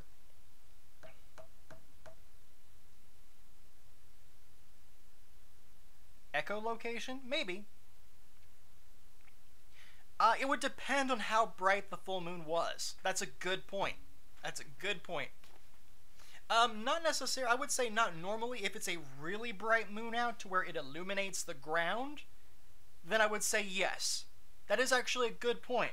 Because I could see that. That is a good plot point, actually. No. The best parts, Bobbert, the best parts are when logic and fantasy can intertwine. And it's good. It's believable. It's immersive. If you could see it happening, like that may be actually how they figure it out. For instance, that there is an issue. Because somehow they have to figure out that there's a weakness. They have to have some fighting chance of survival. Okay? They know that this horror is going down. They're doing their best to surprise... No, Wicket, you are not my girlfriend. Hi. I don't know why they think so, but no. You are not only not my girlfriend, you are quite spoken for, and I think the world of your boyfriend, James. Would you still be infected if the crow exploded? We'll say no.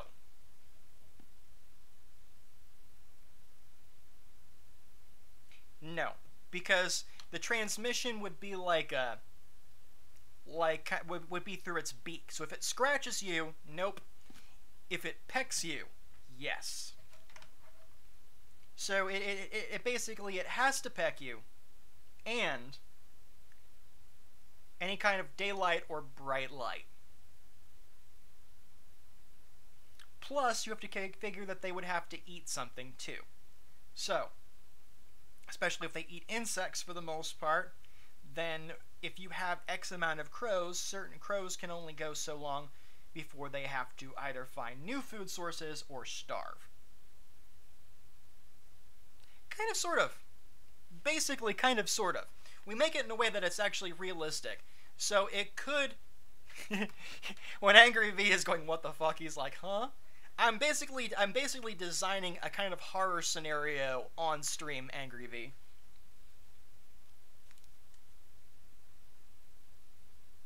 No. If it drops something from its mouth on a wound, nope, it has to peck someone. It has to peck someone.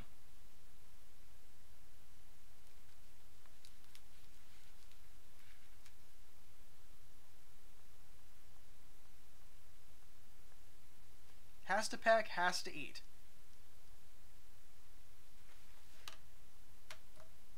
Would it involve Avocado Man Wife? It would probably infect Avocado Man Wife.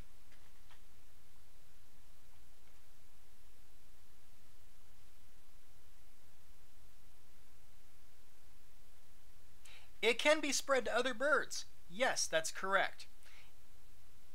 Keep in mind, the beak is how they spread it, and basically, the creature after some time splits open, and like a swarm of birds of crows emerges from the opening, proportional to the size of the creature. Depending on how big the creature is, it may take longer for it to fully develop. So if they swarm a zoo and get an elephant, for example, it could take a month or longer for it to mature. So if they dive bombed a freaking dog, the dog may only have a few birds and such.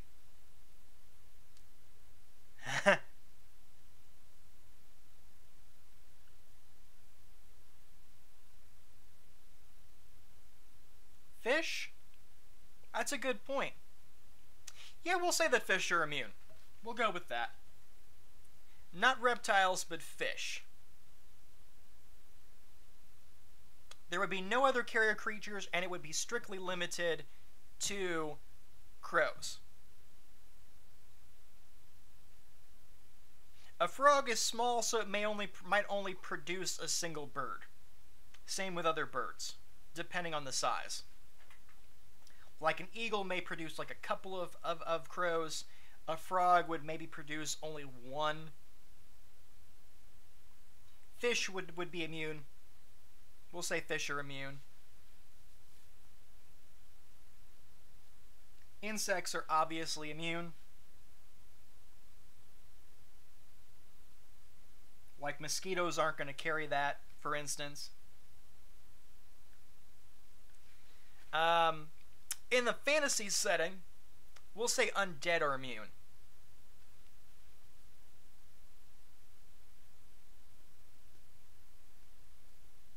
In fact, in a weird twist in that kind of world, the undead may actually be trying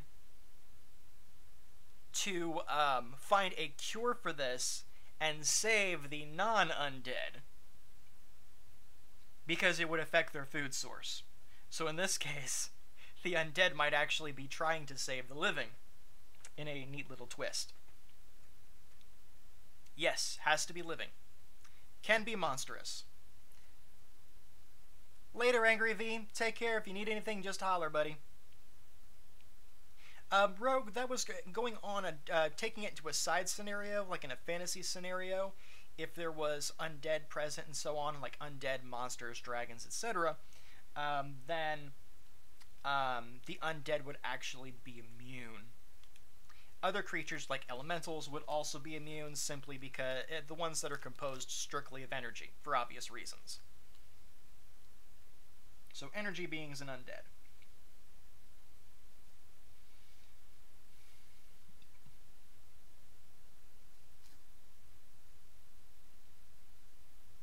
The energy beings just wouldn't care, but yeah, vampires from legend, they would be immune. They would actually be trying to save the living population because it would affect their food source. Whereas energy beings wouldn't have a dog in that fight, and thus, realistically, they wouldn't care. Oh, from iLegend?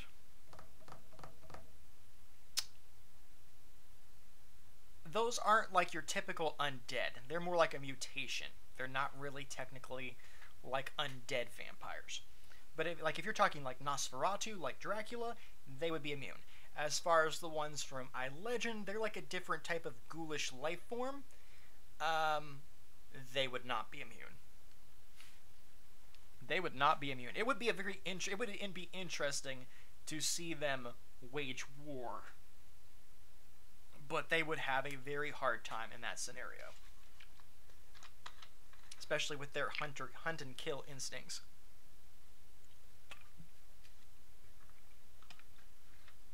Since everything is caused by since everything was caused by a viral mutation, and you have to figure that that viral mutation could even affect animals, I would actually have to wonder if contact between the two might actually mutate one or both viruses. The living virus of the crows, so we can even call it the crow virus at this point, or the virus that enables the vampires from iLegend in the book. Both of those could actually possibly mutate, or it could create some weird amalgamation sort of thing. Could you imagine playing a role-playing game where you had to deal with that scenario? I imagine that would be fun. And I could actually think. I could actually think and picture kind of how that would work out.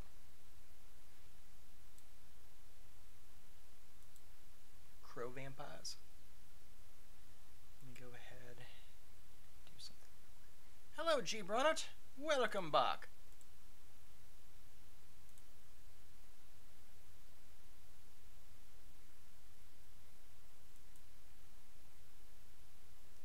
There we go. For whatever reason, it was not refreshing, so I refreshed it.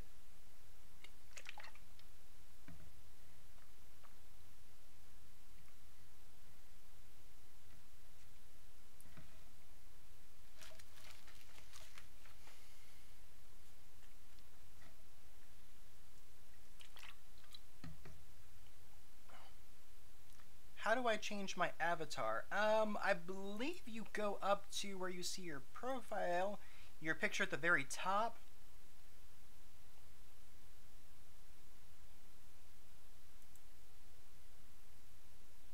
Yeah, and then you click on that.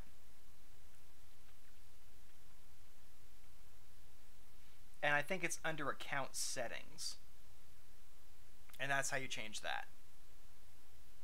And it'll be like where you see the YouTube page, and then you see at the upper top right that little image icon, and then you click that, and then there's that little gear symbol next to your name, and you click on that. Actually, oh no, because if you click the regular picture itself, it just shows profile photo. Oh no, I'm sorry. It was, you click on your photo once you click that. You first click that little photo under that, and then you click your photo again, and it will bring you to a Google page, and then you can click on that and change it there. That will actually fix it for you. So, oh no, GB, I was talking about a horror scenario that I came up with just a moment ago, which I would actually love to see play out in Pathfinder. That would be beautiful! And I actually do have it set up to where I can, like I was saying here, really? Window capture 2? No, that's 3. If I take this, and then you stretch that up here, we have a Pathfinder. We have our nice little character sheet.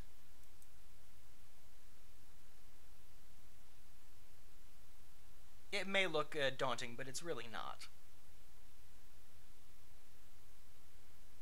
Strength, we have our 6 main skills. AC, which determines whether you get hit. And then, of course, touch and flat-footed, which isn't that.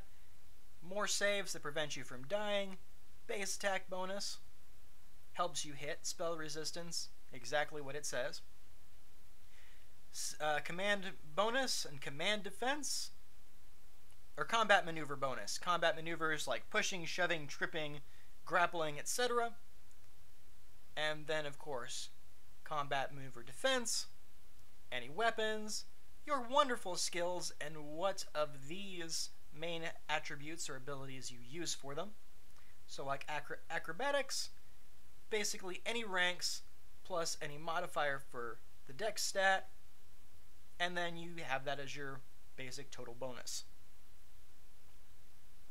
So if you have 1 rank and you have a dex mod of like +3, then that gives you a +4 bonus to acrobatics. You just roll a d20 and you add that +4 to it, and that's how and then you use that for your acrobatics check basically. Which can be anything from taking a running jump to tumbling to balancing across a beam, and that means you can get up to a total of about 24 in that. Given certain skills, you may actually be able to roll more and add more to that roll, making you capable of some amazing shit. Because everybody likes to do cool stuff, and I like to enable people to do cool stuff. Just because. And then, of course, this is from the core library. Examples of play. Awesome art.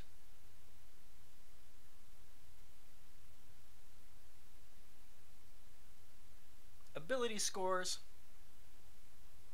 This is actually, if you want to play with a point system, I don't use the point buy system. I go straight for the rolls, mainly because I like to make sure people have something that's interesting to play. So, if there's any score that's below 10, I have them re-roll it, because I want them to have at least 10 in a skill. Because that gives you, what does that mean? 10 basically means you don't have any bonuses or penalties. Under 10, and you wind up with penalties. Here we go. Perfect way to demonstrate this. So if you have a 10, you don't have a penalty. Actually, let me, since you probably can't see that.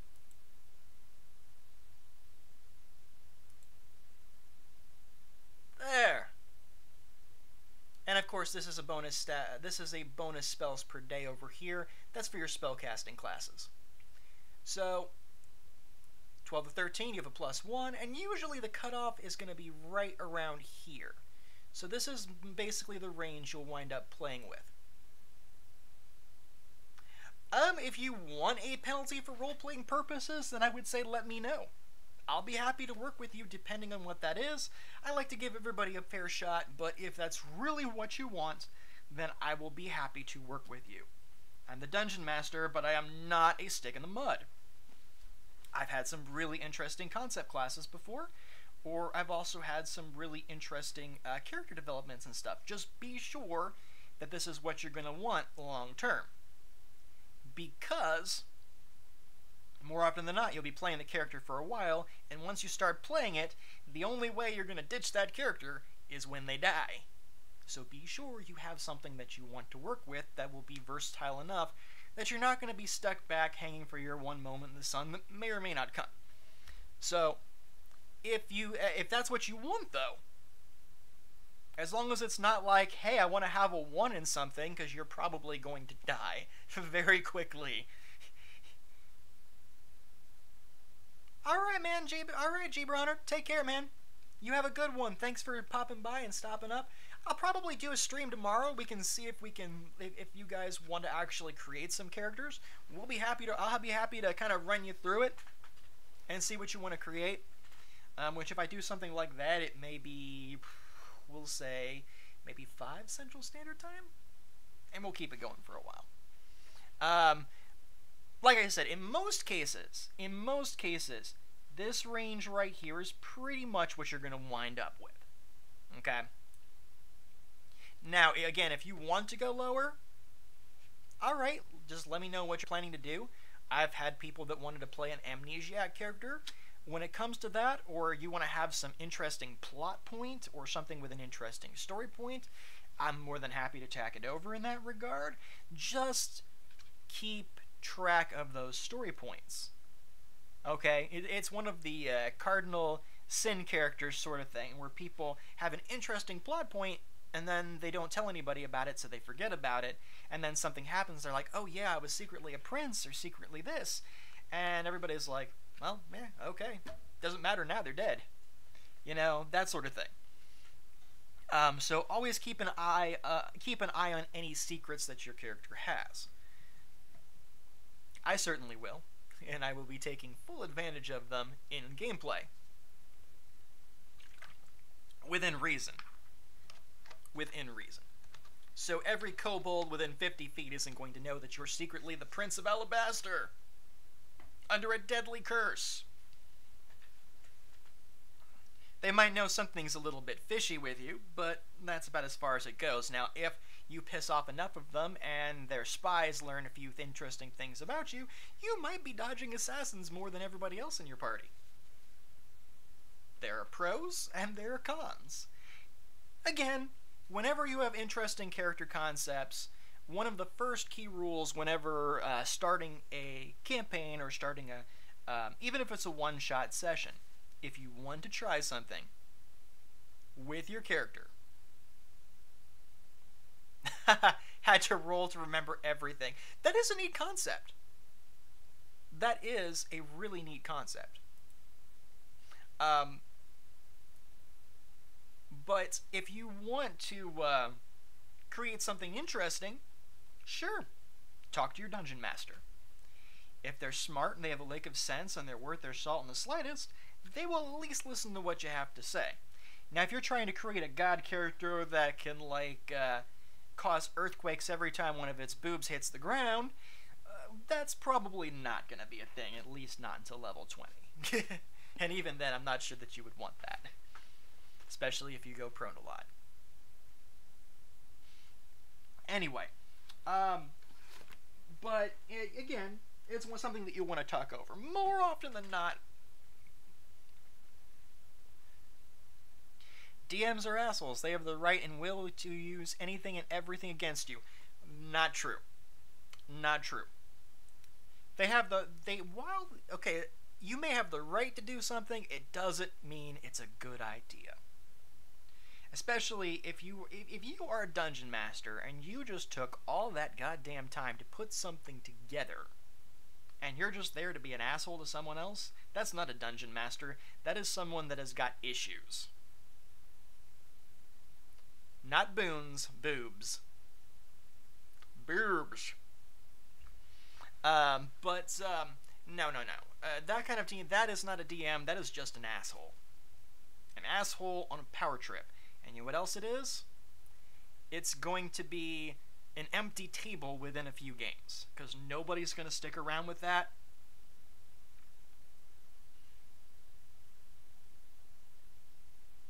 A DM pulled a sword on you?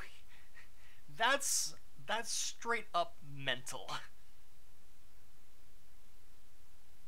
Hey, it's hard to tell sometimes, because there's some people that seriously do believe that DMs are assholes on a power trip.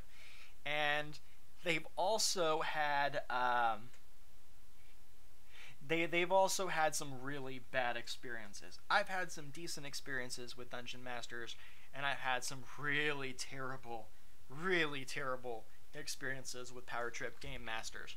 I used to be a really bad killer GM, especially once people were being really stupid, and I started getting frustrated. So early on mistakes. Okay, if a dungeon master, no, she said it's a real sword. If a person actually pulls a blade on you, that's mental. That's mental. Yeah, I'm glad you got away from that.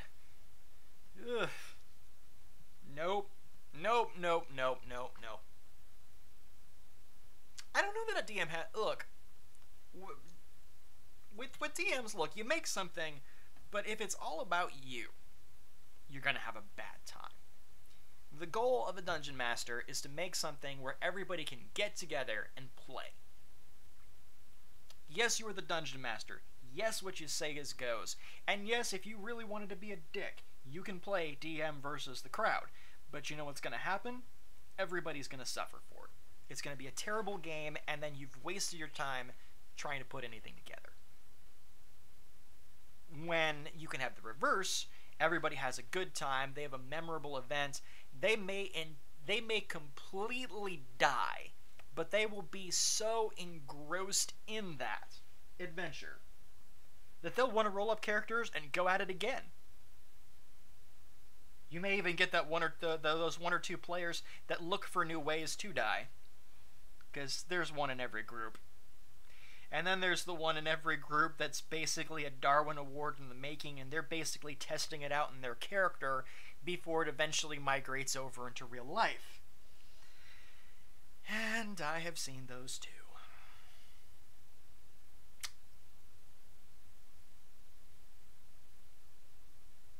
He wanted to throw his strongest character into the game, and you killed it. Good job!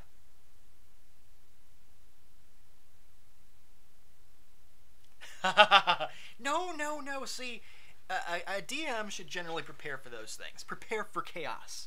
In fact, if a person has never is DMing and has never played as a character first, I would advise them to actually play as a character first. I would advise them to see things from the other side of the tabletop, and that way, whenever something is happening to them, they can keep that in mind when they design. Okay, so this happened and this really sucked. This was cool. This was memorable. You have to think of it as kind of like you're a player and a dungeon master at the same time. Because what is fun and looks interesting to a dungeon master may not look or even be remotely fun to an adventurer or player, and it might actually really piss them off. Oh, hey, this is cool, this is really neat, and it can do this. And those characters didn't even have time to get into character before they died. And so that just means you wasted your time and their time. Yeah, everything about that guy rogue screams serious issues. Run away. And there are times as a DM that I have admittedly been an asshole. And there are a lot of times that, there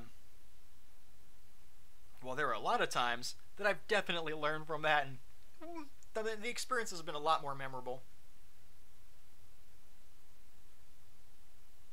Right on. Yeah, I would be running from the dude with the sword too. Usually, good base. If you have good basic survival instincts and so on. I described your first character. Which one was that, Elvin?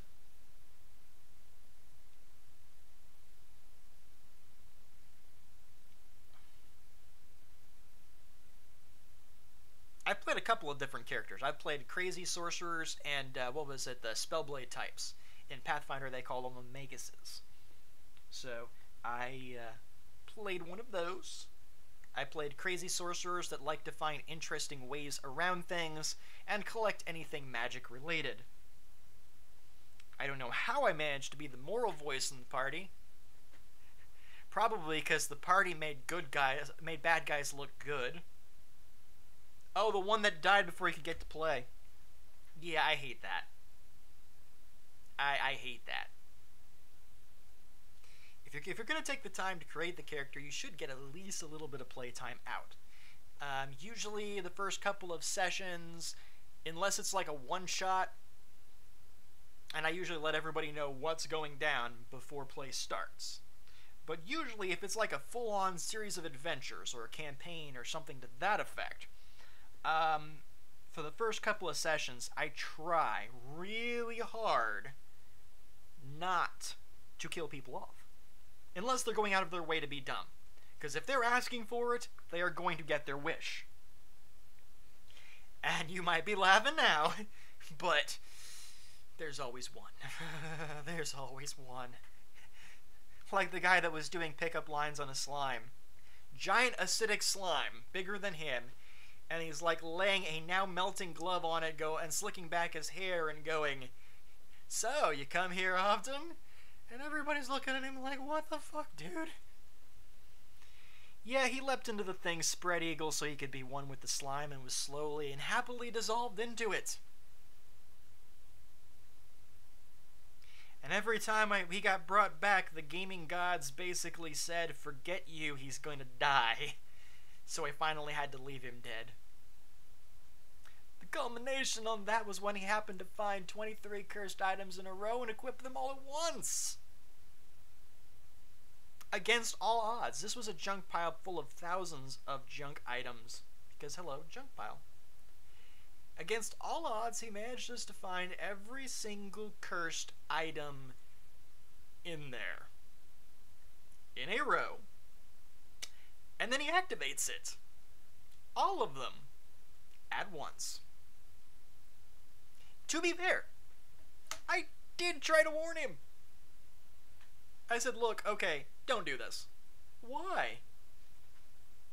Okay, not even in the role of a GM, but just as a regular person here, one person to another, if you do this, he's gonna die. And there is no way he's coming back.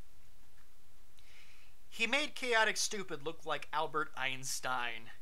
No, he made Chaotic Stupid look like freaking Stephen Hawking. Okay? So I told him this, and he's like, oh, it'll be alright, let's just see what happens.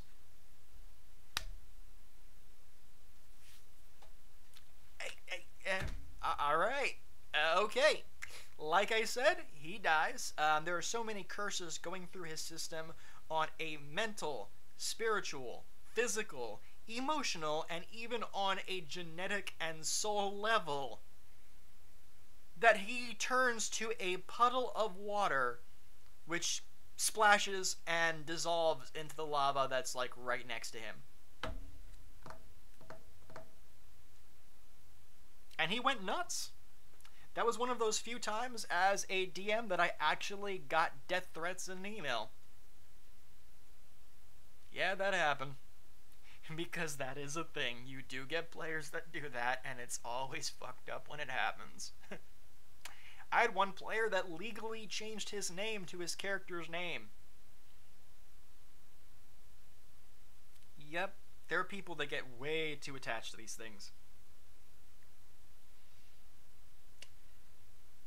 And the first guy, the guy that was ticked off because so ticked off, the thing that he was ticked off at, the ending of that particular quest line, he was mad I didn't include him in it. I was like, dude, what was I supposed to do? Somewhere in a cavern, a puddle of water drips ominously? Can you play a hypochondriac SJW? Sure. I'll let you play hypochondriac SJW. You probably won't live long, but you can. You're talking to a guy that created a CR1 challenge rating activist as a monster. Yes? Oh, Dark Heresy. Dark Heresy. We were playing a Star Wars build. And I was playing the equivalent of a Jedi/Sith, at least he was gonna go rogue. And everybody else screwed up the entire game so bad it wasn't even funny. Oh, and the DM and this other dude were having a bromance that fucked over the entire game. Just as it was getting good. Hate when that shit happens. Really do. Really hate when that happens. Especially since it was starting to actually get good. But no, I actually did create a monster stats. But for the activist, and they are a very chaotic sort of creature. But yeah, so with that, now are you creating a character or an NPC? Because there's a big difference.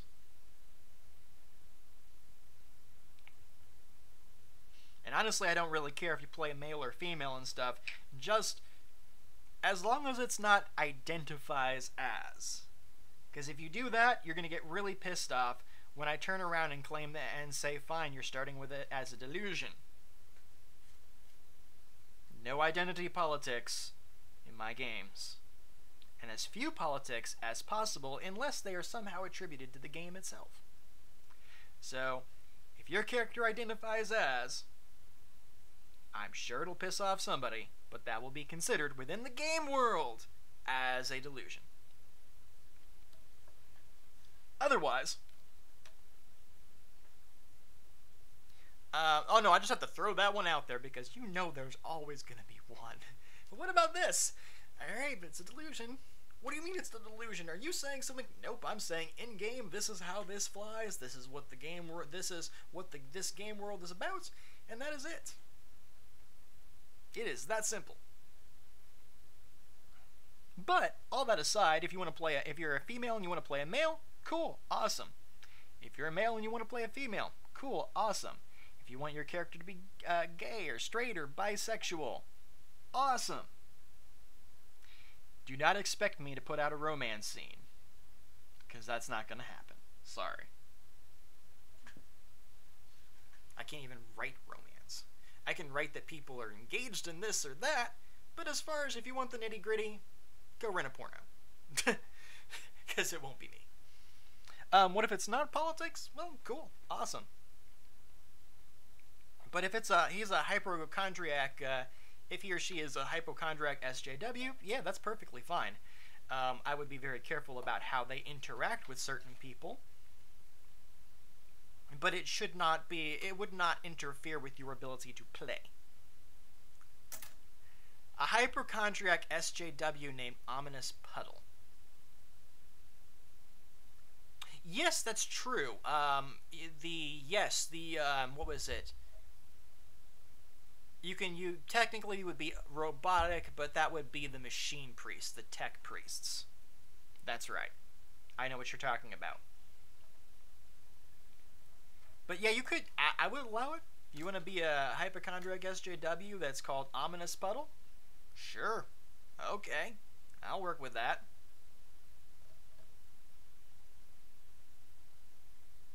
Oh, some people do that stuff as a joke. Again, I would say whatever character you choose to play, keep in mind that until they die, you will be in with that character for the long haul. Which means you'll be trying to find very creative ways to kill that character off.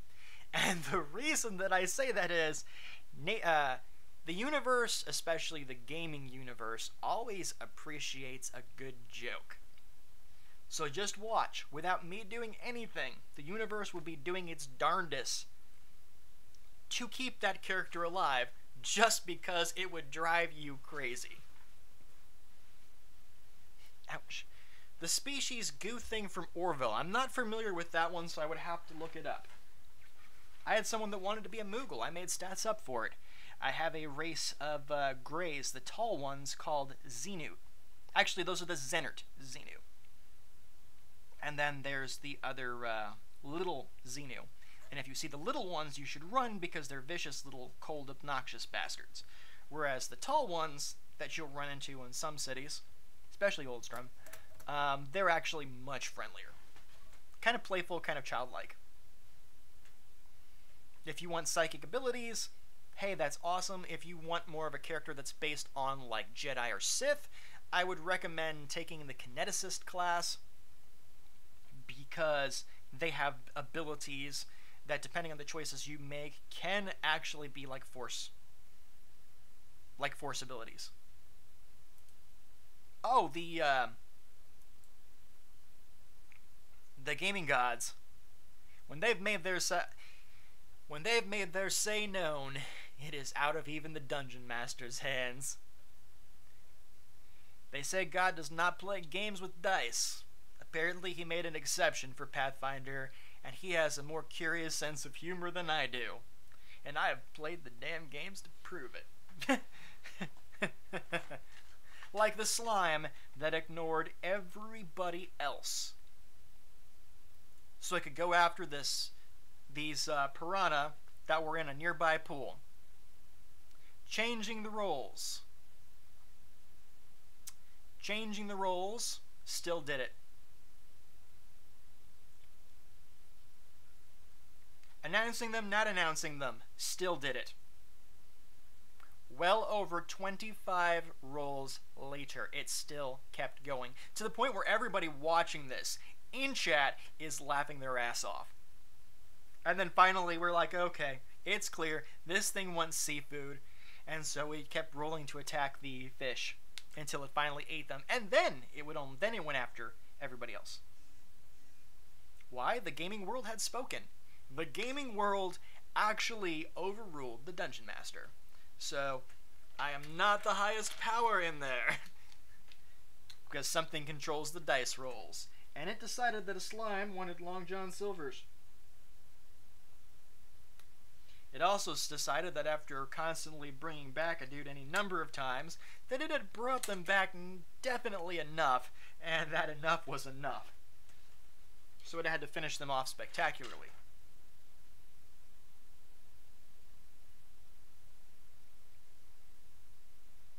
And then there was the bit of the cat person that decided that they wanted to leap about 50 or 60 feet straight down, and they could do it because they were a cat person, and cat people always land on their feet. I tried to tell them no good had come of it. They never listen. Again, there's always one. So, fine. They broke both of them. They will aid you in a game of pool. Unless it's funnier for you to lose. And then you will lose. It depends who the side of humor is on whenever this story is being told later. And if you're not going to come out on top on that, the odds are not in your favor. And if you think they are, you're about to learn a very interesting lesson about the universe at large. And that is, it has a very interesting sense of humor.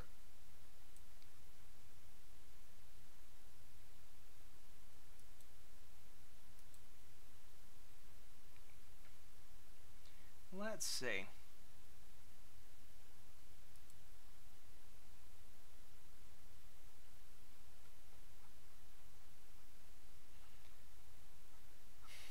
I'm trying to bring up something here.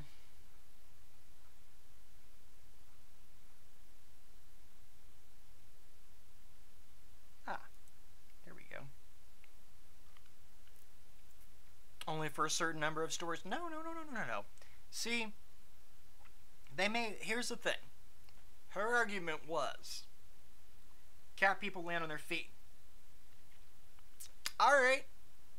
Awesome. Fine. I'll give you that one. Congratulations. She lands on her feet. Both of them. She also breaks both of her legs. Because you just jumped 60 feet down with nothing to help you.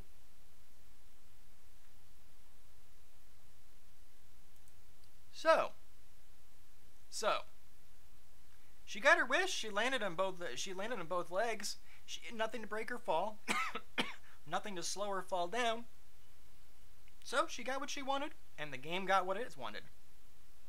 And then she wound up crippled because she didn't bother with any kind of a splint or anything else like that. Oh, she was pissed off about that one. But to be fair, I did try to warn her, don't do that. After all, as a cat person, you do have these lovely little bonuses to climbing. Just climb down. You'll be just fine. Oh, no. I'm not giving him 9 lives. No way. No way. And I'm definitely not giving him the ability to jump 9 floors. A regular cat could not jump 9 floors. They couldn't even jump 2 floors. These things, they do not happen. No way. Interesting concept. Not freaking happening. Nope. Not happening. No. Alright, so. No, the cats land on their feet. Fine, you land on your feet. If she had actually climbed, I may have even snuck in a bonus for her to help her out. Hey, just because I can fudge rolls on the negative and the bad side doesn't mean I can't or won't fudge them on the good side too, especially for rule of cool, something interesting, or to give somebody a little bit of a break that's been going through some stuff. We can abuse our powers for evil, but we can abuse them for good too.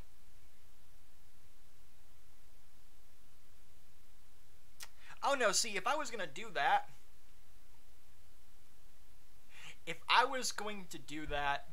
I would put it on an item. It would be a cursed item too. They'd have 9 lives, but per every life that is used, they become slightly more and more like a house cat until they physically become a house cat. Permanently.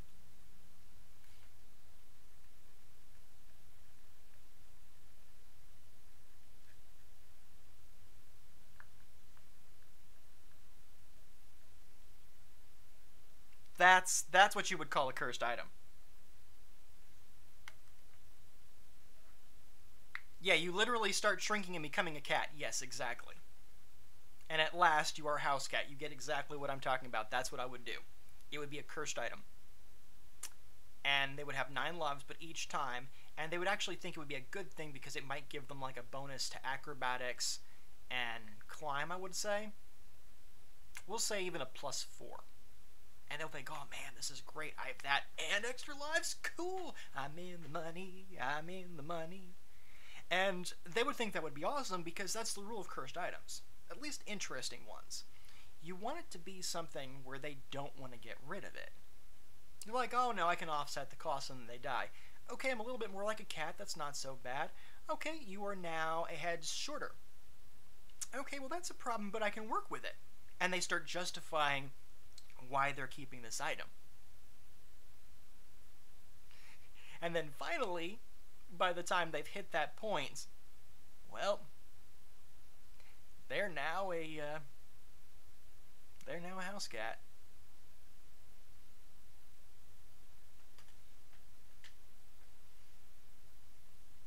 No, they'll have all their memories, but they'll have all the instincts of a cat. And they'll have to meow. Like, they'll try to say something and they'll meow. They won't be able to communicate. Like, even if they tried to communicate telepathically, the other person would hear someone meowing in their head. And they would probably lose most of their abilities. I might actually let them keep certain abilities, just to make it interesting, like some of their spells. Oh, that would be interesting. That would be interesting in its own right. But anything that would, since you consider that many of them would need somatic or verbal components, spellcasting might be a little bit hard to do. So you can see them try to like wave their paws, but you would have to worry about, you would have to take some very specific feats to be able to use your spells as far, because you would still need the material components. And yeah, it would be very tricky to play them as a spellcaster. It'd be very tricky to play them in particular. I mean, I'd let them try, because it would make for a very memorable episode for an adventure. Even more if they want to try and figure out how to get the curse removed. And then there would be a matter of getting it removed correctly so it doesn't mutate them in some regard. Because I've done that one to someone before. And that was actually very interesting how that turned out. But that would be a very... I would probably wind up with a very pissed off player on my hands. And I'd be like, hey dude, we all tried to warn you. You didn't want to listen. Let's say +4 to acrobatics and climb. Yeah. +4 to acrobatics and climb. That would make things interesting. I will say just a +1 to dex, which may not seem like much, but a good ability store bonus can help you out in any number of ways.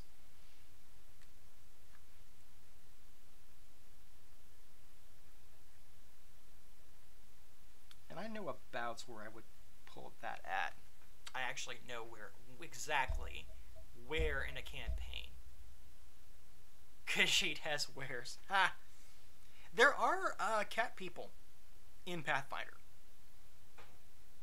There are cat people. There are also fox people as well, and there's even the Tengu, which are natural sword masters, and crow people. So there are a couple of different options. Hell, I even think there are insect people, or if you really wanted to, you could be an android. Hell, you could be a, I'll show you this one here in a second if I can find it.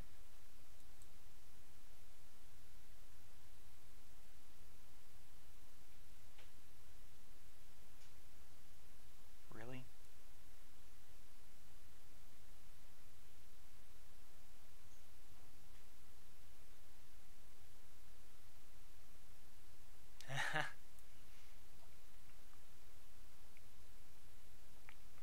Succeed in a quest, get 1 wish granted. I want one person to understand me, and I want it to be the dude that is most annoyed by me. Ha! There are numbers of ways that could go wrong, too. You have to be very careful. I would say be very, very careful how you word your wishes. You want to see a DM smile, you should be very careful how you word your wishes. In this case,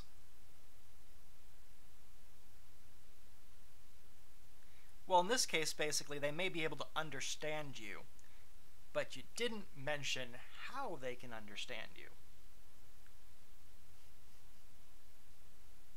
Do they understand the meows? Do they understand you only if you talk in French or use sign language with your paws?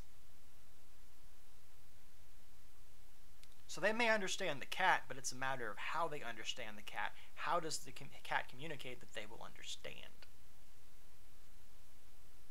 Because even if the cat's speaking with them telepathically, the fact remains that the person may not actually know what the hell's going on, and even if they do, they may not believe it.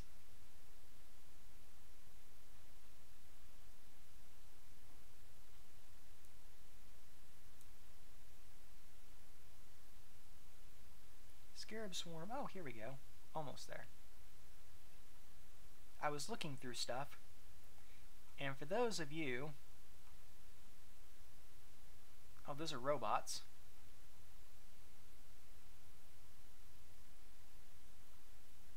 Ah, here we go. That is a Reptoid. As in everybody's favorite David Icke style shape-shifting characters. Yes, it's a CR1 half. Disguised as members of other races, the Reptoids seek positions of power in order to secretly prepare for an invasion from their homeworld. You can never be sure who's real and who's an alien, as they are adept at enchantment and psychic magic. Oh, and by the way, here are rules for a Reptoid character, so if you wanted to play a reptilian straight out of David Icke's fantasies, here you go. You can assume the appearance of a specific medium humanoid. Alter self does not adjust ability scores, etc., etc., etc. There are a number of ways you can have fun with this one, but some of these have character things. Manipulative and strong, but very deliberate in movements. Claw attacks, shape-changing, mental potency. Wait, that's not really well defined. Oh, no, there it is. Mental effects. Okay. Dice limit and the total number of dice are affected by each enchantment or lumen spell cast increased by 1. Okay, so it's just a +1 to any hit die limits, number of hit dice, etc. Maybe he was trying to get your attention. I don't know. He knew you were talking about him. He's like, I'll show you what a cat can do. So yeah, we have Reptoids, and actually these guys have grays, although mine are actually better. Well, in terms of playable better.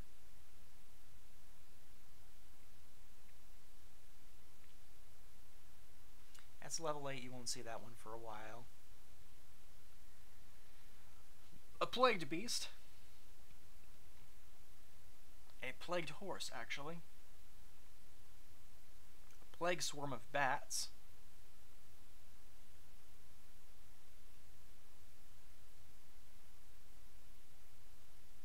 Does it say anything about setting these up?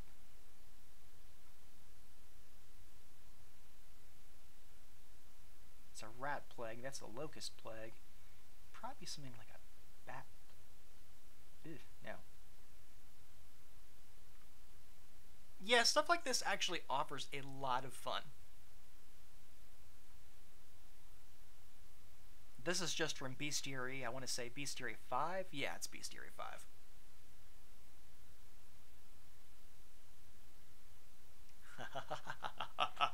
You would terrorize me. That's funny. I don't think you're going to terrorize someone that's desensitized. You'd be surprised how much crazy stuff I've seen by now. So I'll be like, oh, this. Hold the phone. I have an idea for this. Because if there's one thing that I count on, see, DMs try to prepare for chaos as much as they can. Me? I count on it.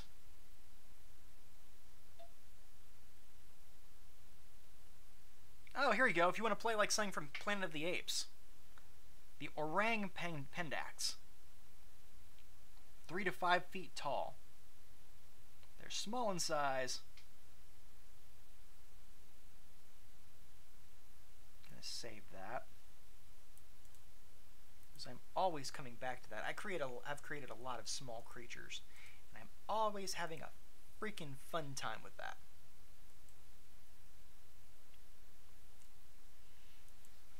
See, I like to have fun, so if people are going to mess with me, then I will mess with them right back.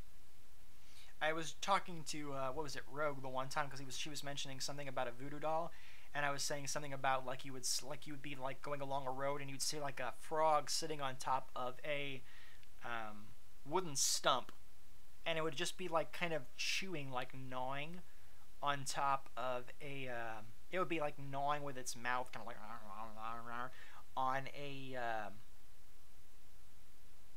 on a voodoo doll that may or may not look conspicuously like the person he's looking at, and it would just kind of stop, and its little eyes would trail up to meet yours, and then it would just kind of stop for a moment.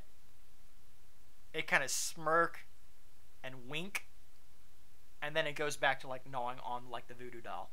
Nom nom nom nom nom. Just stuff like that to make you go, okay. And then like the funny thing is, it may just be a frog that's gnawing on something for whatever reason. And the voodoo doll, when you actually look at it, may have looked similar, but not actually being from you. Even worse, if you actually come across that person later and like see what looks like his or her head is like all nommed up, and they're just kind of like, the body is still like twitching like against a barn door, and they're like little nom nom marks on the side, some of which look fresher than others.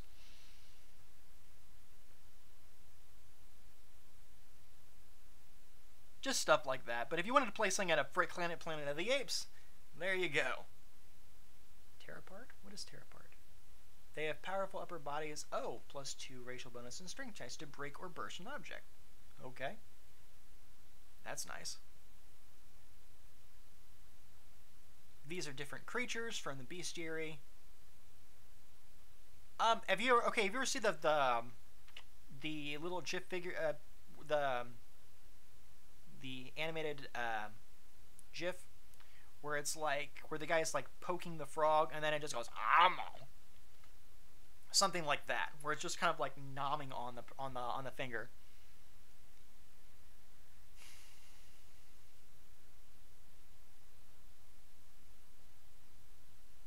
Where's my grays?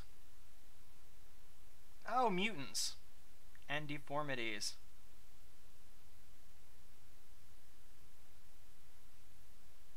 A swamp mummy, because that is a thing.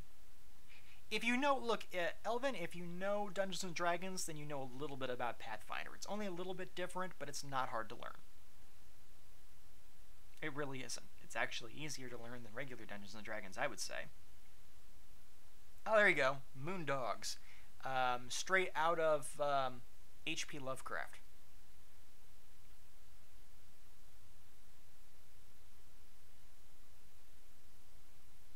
And deep merfolk.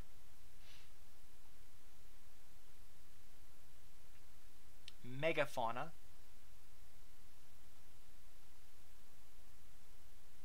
What is this one? Oh, Saputra. These are more like based on Hindu deities. There is stuff that's based on all kinds of deities that you might run into. Oh, 2nd edition. Alright, so this may be a little bit different. I was going to say, if you're used to 3.5, you'd be used to Pathfinder. It'd be a little different, but not hard to get into. THAC0 is not a thing. You'd be figuring more in AC. It's a little bit easier as far as that goes. A 3-headed shark octopus. Lotus tree. And not all of these are going to attack you in sight either. Like this luminal sprite is tiny. Teeny tiny. Like maybe that tiny. Okay?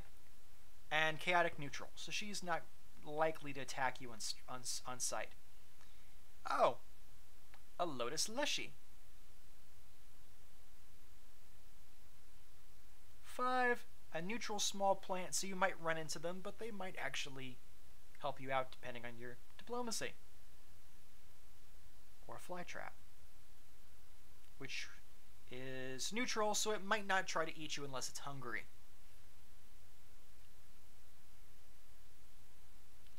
Where are my grays? Oh shit. Oh, an undead gray, an undead emaciated monk. Just what I want to run into. Not. We got all kinds of neat little things. Where it doesn't exist, I can make stats for it. Neutral large magical beast. It's not quite a unicorn. Have led many to assume that it's a breed or variant of unicorn, but they bristle at that claim. They're aggressive and physically powerful that rarely back down from a fight. And they have a mystic ability to purge a creature of toxins, which is not granted lightly. They are narcissistic and self-serving, so they demand outlandish favors in return. There's actually a variant of unicorn that is an evil one. Oh, and just in case you haven't feared sharks before, looky here, we have a mega shark that is like armored to the teeth. An Isanade. That's a CR-15 though, you're not going to run into that right away. Not likely anyway. You might, but I would advise against trying to take it on. If you do, okay. As far as that goes, there is a possibility there's a feat called Greater Familiar.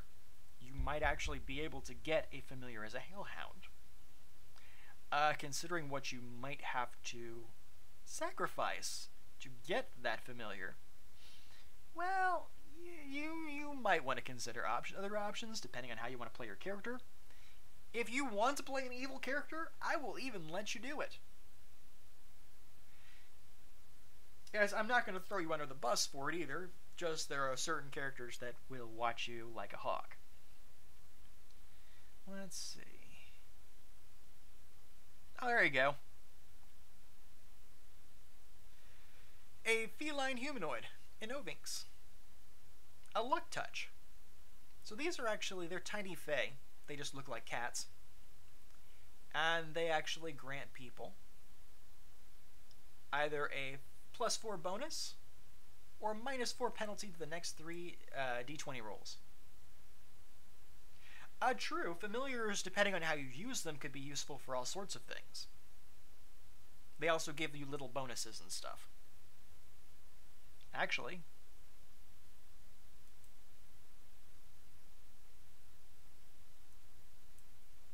where is this? Really? Oh, that's skills.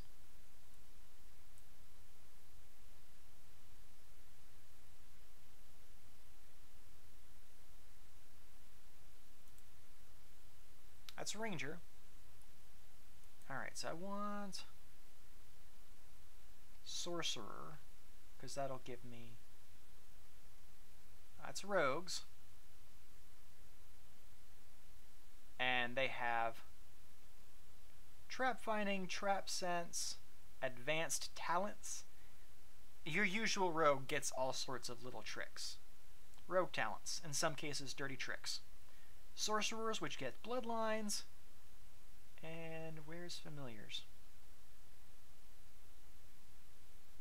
Oh, I thought they usually got familiars. I guess I'm going to have to go to Wizard for that.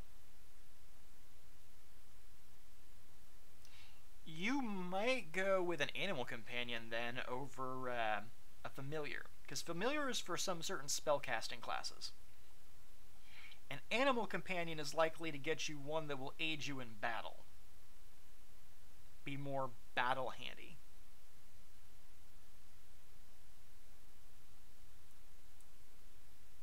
Not sure how well this is gonna... That's wind effects. Fly.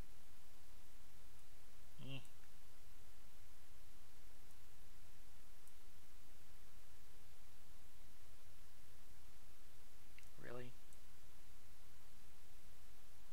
There we go.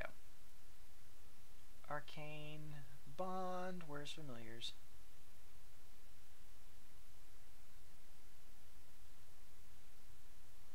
Ow.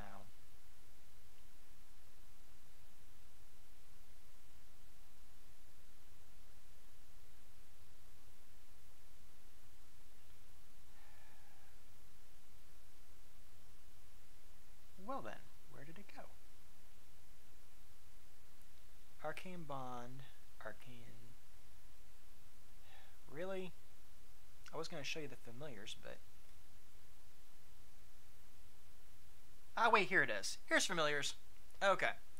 This is what those actually give you. These are just the basic ones from the core rulebook. There are other familiars that can be taken. Like a hawk gives you extra perception checks and bright light. Cats give you stealth. Bats give you fly checks. You should actually be able to fly before actually taking that one. Some people do it anyway. Lizards, monkeys, owls. There's your owl. Gives you on site-based opposed perception checks in shadows or darkness. So if you're making perception rolls against something that is opposing that, oh, how do you not see that? There you go. Really?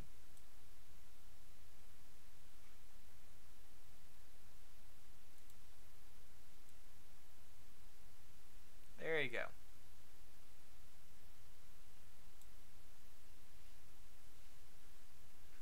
Raven familiars can speak one language of the master's choice as a supernatural ability, so it may give you +3 in appraise, which is always decent, but it can also speak a language, so you can use it as a messenger. Okay.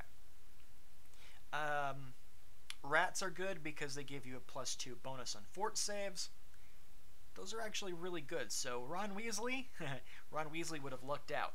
Or because, again, versus poison or other stuff or disease, a rat actually would give that. That +2 is actually very helpful. So is the weasel. You can dodge stuff. Reflex saves.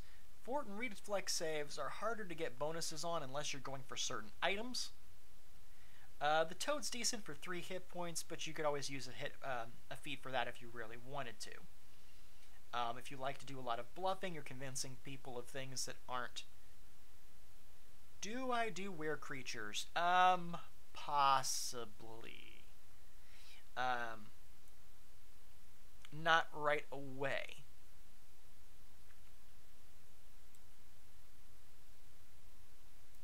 Not usually right away at lower levels. And there's a reason for that. Because at lower levels, that's actually pretty OP. It's a big power imbalance, and there's also the thing of, well, if you want to do as a were creature, you have to keep in mind that more often than not, that were form is going to be uncontrolled. Like, you cannot control it. Born with, not cursed. Not likely. Because even then, there's a chance that you probably won't were species. No. See, if you're going to do something like that, if you were going to do something like that, then you might as just well go with one of the humanoids. Go with a humanoid like a lupine or something like that. That is more of like a wolf creature or a wolf humanoid or something to that effect. But not like a full-on were, because a were is going to be, at least as far as the game terms go, it's going to be someone that can shift into a were state. Like, there are different types of weres. There are even were toads. Okay? But you can go between a hybrid form, a full-on were form, and then your regular form. That's just the actual werewolf thing. Or not werewolf, but the were state. As far as like an actual humanoid creature born with it and such, I would say in that case, I would say no, you would have to stick to one of the humanoid creatures for that. It would just simply be too unbalancing.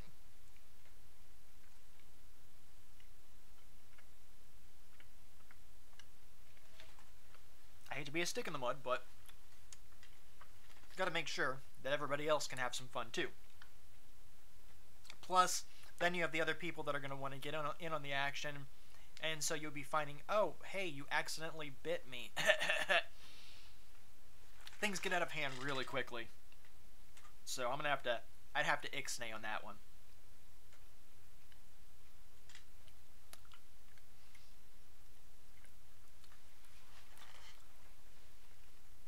A humanoid that could earn transfers as they got older and stronger. There are things that I could work in as far as like an irregularity goes. But again, at that point, you'd be just basically going towards the actual were state as is in the rules. And you would have to worry about control. Yeah, no. either A, you would have to worry about control, or B, it would be because of you would really have to work for it. you would really have to work for it. I'm not entirely unopposed of giving out bonuses in a particular regard, but as far as it would be like an enhancement to a humanoid race or something of that sort.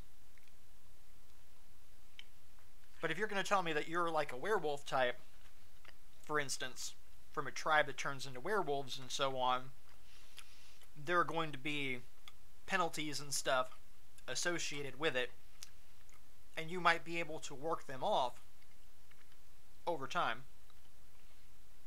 But you would also have to keep in mind that everything in their brother, sister, aunt, uncle would probably be trying to kill you.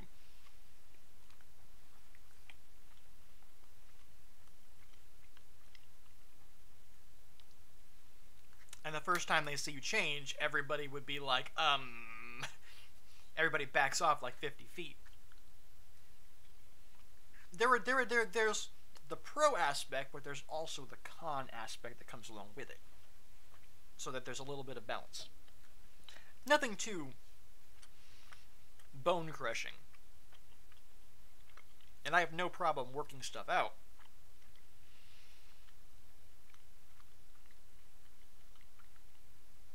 But there's only so much you can let a person get away with before it just gets over the top. And that I can see pretty much being over the top without either some penalties associated with it, or over time that stuff starts to fit in and you might be able to work off some of those penalties as well. It would depend on where the story goes. And you'd probably go through some stuff in the process, especially with some of the story ideas I've got.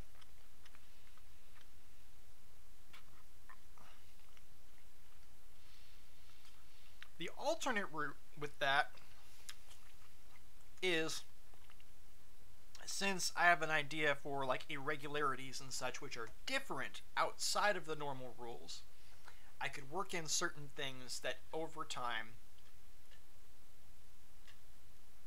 would basically be, it would be like an irregularity, and that's how that irregularity would take shape. Again, this is where I would keep in mind that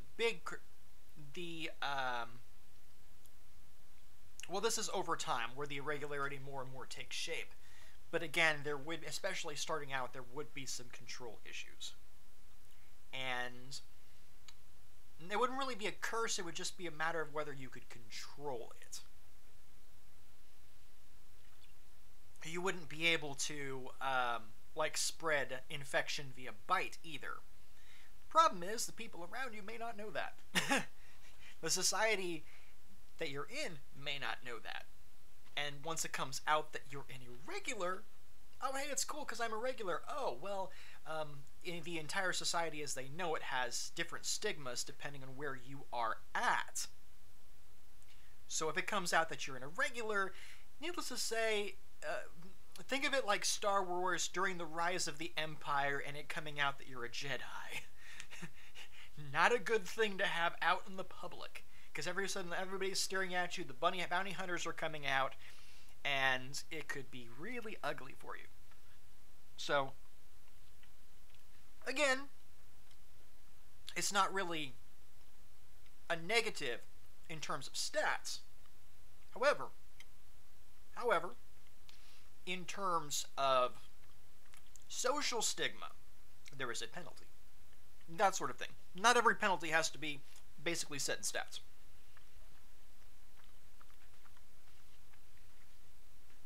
Or has to affect stats. There are social implications that can hamper someone as well. There's social stigma. There's everyday environmental stigma. Etc., etc., etc.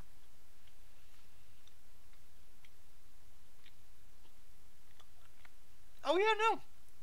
I'm all about good character development. I'm just saying, as someone that does the refereeing and setting stuff up, these are what your options would be. I never like to really shoot things down if I can help it. If it's going to be like absolutely over the top, like, hey, I want to play a character that can kick Great Cthulhu's ass, and I'll be like, and I want a limousine. I want a yacht that doubles as an airship, but that ain't happening, buddy. You know, that sort of thing. What do I think of Vegemite?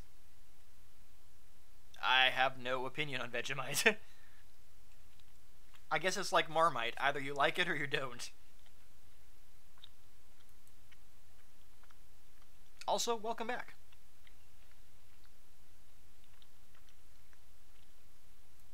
I have no idea if this is actually...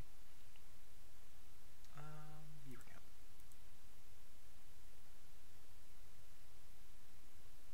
There we go. Min-maxers can be interesting, over-the-top characters can be interesting, but they're usually one-trick ponies. And if that one trick rolls a natural one at the wrong time, they start enjoying their characters less and less.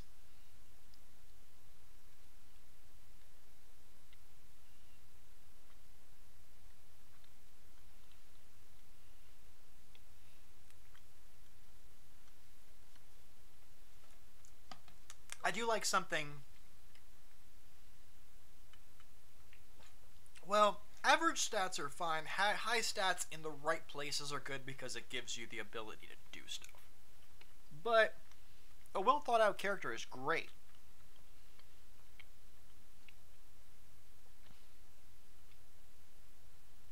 I mean, not all rules are going to go in your favor. What I want ultimately is for people to make sure that they design a character that they themselves are going to be able to get into and enjoy.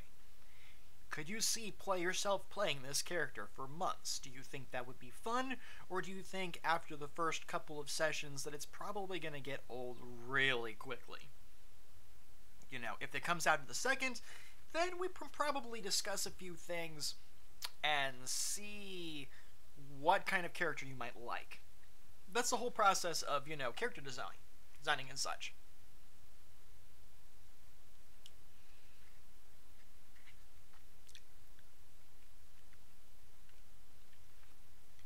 Oh, don't worry. If the monsters... Let me just say this. The worst thing to ever tell me is that the monsters are too easy. Alright.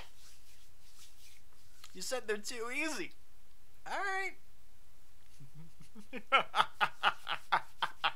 That's the laughter. Once you hear that exchange go on, that's when your character should be like diving for cover. Because at that point, I'm going to bring out something special. Not something that will absolutely wipe the floor with you, but keep in mind that I do keep on file different characters that I think will be a challenge, or that I deliberately design to be a challenge and go, oh shit, when they see it. It may not be like 12 stories tall and breathing 7 types of fire, but it will very much be something that gives them a fight for their life. Because I don't want them to be curb stomped. But I do want them to get a challenge. And it's not just about combat. You know, there's hack and slash, there is puzzle solving and riddles, there is doing some legwork and figuring out the clues to lead you from point A to point B. May you roll for smacking upside the head. Yeah, if you want. Roll a D20! You don't really have any stats, so we'll call it a 10. And we'll say... Where's my D20? We'll say, since you don't have the stats, we just call it a basic 10, gives it a +0. Hell, we'll say a difficulties check or DC at 10. So that means I take this little dice, I roll it once, and then I see what the score is. In this case, it's a 6. So if that was me, I would have failed.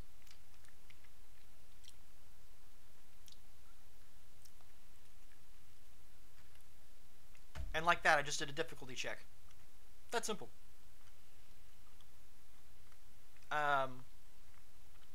Actually, usually for combat, it's you look at their AC. Oh, the person that said that monsters were too easy. Don't worry. I'm sure that the monster will be doing it for you, Owly. That's usually how that goes. Everybody goes, oh shit, well, since you volunteered, you're the first one to go. An image? Do I want to know? When the DM smiles, it's already too late. Not true. Not true. Well, no, some DMs.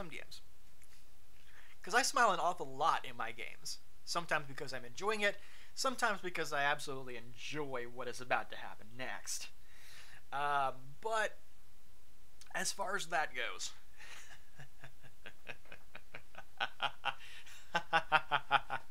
yeah, when I start laughing evilly, then you should probably be slightly scared.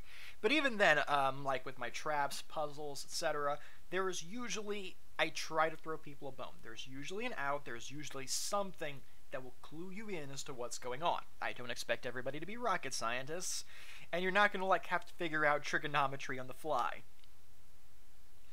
Actually, you're not going to have to figure out trigonometry at all, because I am just not that evil. That would be really fucked up. I'm sorry. I don't care who you are. Like if you go, like if you're going through a dungeon and you see like a thing of trigonometry on the wall, I'm avoiding that dungeon. I'm like, well, this was a good run. Let's go investigate some other place that makes sense. Because stuff like that is either meant to keep someone out or keep someone in. If they're using trigonometry to do either, that is a place best left alone. That is a place the entire US military is best leaving well enough alone. Actually, at times like that, you can chance it, but that's a good idea to have like leadership and leadership feat and an entire army to bear with you. Great uses for the leadership feat. Hey, you have minions! Yeah, one of you can figure that out. I'm gonna go start backing away while you do that. Have fun. There is no problem that you can't throw hundreds of minions at. Now, whether or not you actually solve it is another matter, but, you know, hey, that's alright. But no, I like to kind of keep everything a little bit of versatile. So there'll be hack and slash, there'll be, like, mystery type stuff, there'll be horror type stuff, and then, of course, that's not including the everyday chaos that any player will find themselves in. Hey, I want to see what's over here. You sure you want to do that? Yeah. Alright. The Journey Quest campaign. I don't know if I have that. Possibly. Keep in mind, if everybody has the guides and knows what to expect, I will probably change things up. But I have no problem doing like a one-shot campaign or a one-shot game session just to kind of get people going and give people an idea of what to work with, or give people an idea of how to play the game. I have no problem doing that. Actually, do I have the Journey Quest in here? That's a good question. Because I have a bunch of stuff.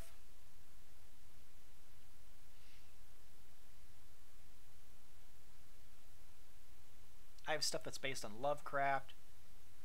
A world setting. I have that's a campaign though. I have like a Midgard. I have the Midgard campaign setting.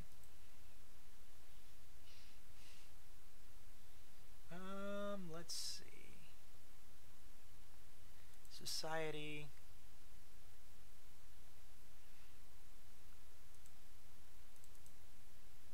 That's Guide to Society.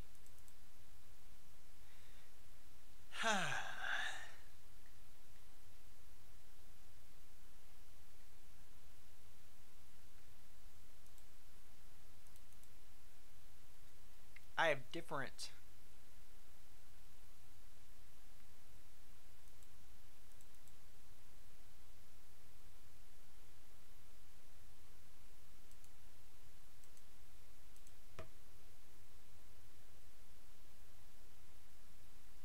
voice in the void.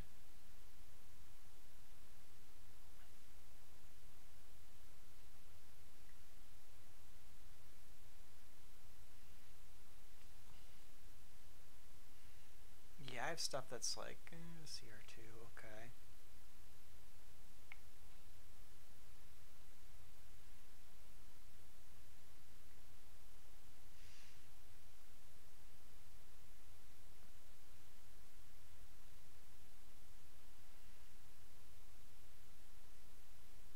Like, I have a bunch of stuff, but I don't see... What was it? The Journey? Really?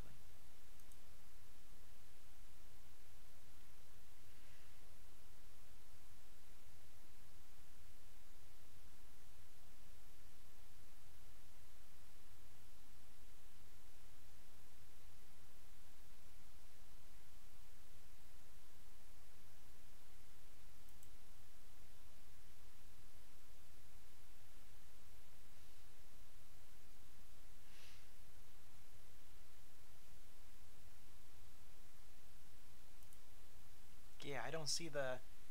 I don't see anything about a Journey in there. Are you sure it's for Pathfinder? Because I have stuff like Chronicles, Gods and Magic, Book of the Damned, Classic Horrors Revisited, any Inner Sea World Guide.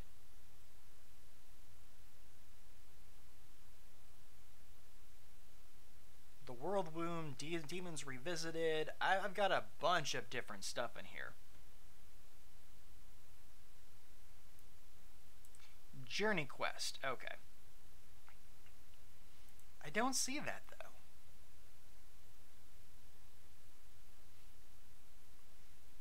It may be a new one, because if it's a new one, then I probably don't have it. I have a lot of the older stuff.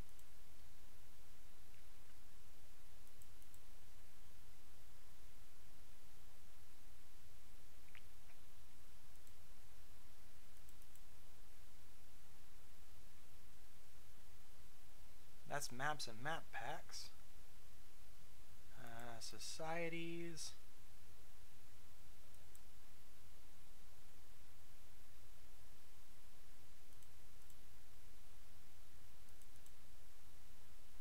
Adventure paths, maybe.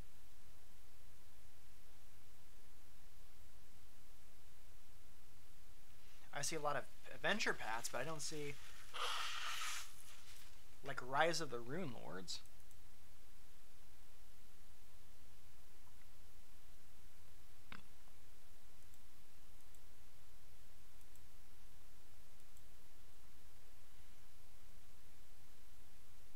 No, I haven't seen the Zoe Journey Quest. Let me write that down. I can do it later.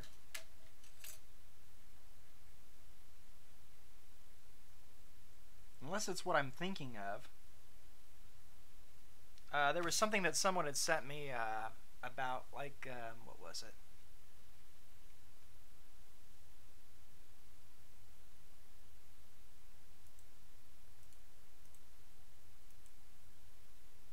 It's the one... Hold on.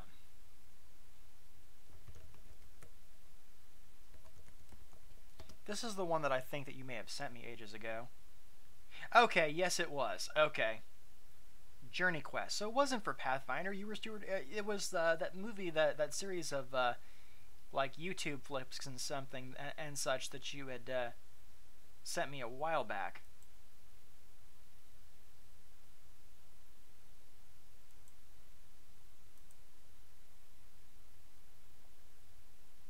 Yeah, okay. So it wasn't Pathfinder. It was the... That's what the Journey Quest thing is. Okay. Alright, Allie. Thank you for stopping by.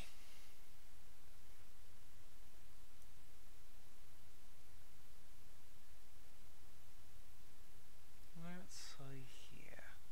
They made it a Pathfinder campaign? Huh. That's new.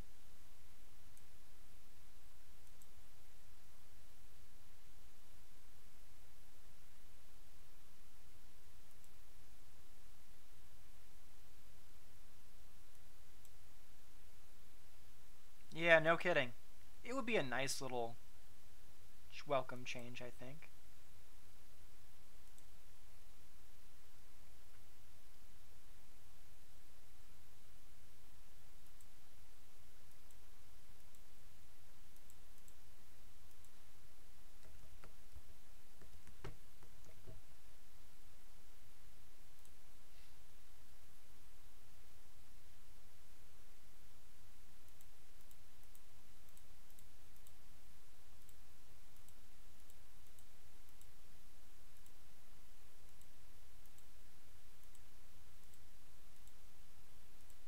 Let's see. I found a site for Cards Against Humanity, so I'm going to go ahead and pull that up here in a moment.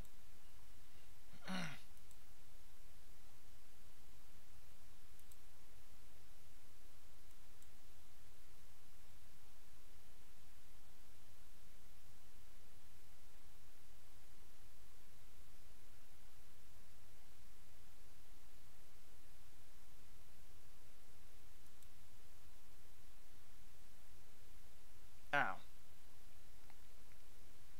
Alright.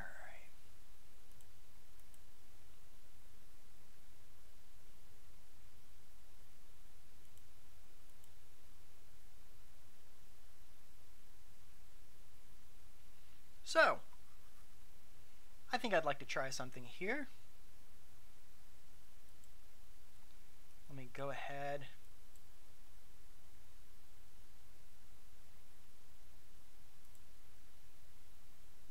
For those of you still in here.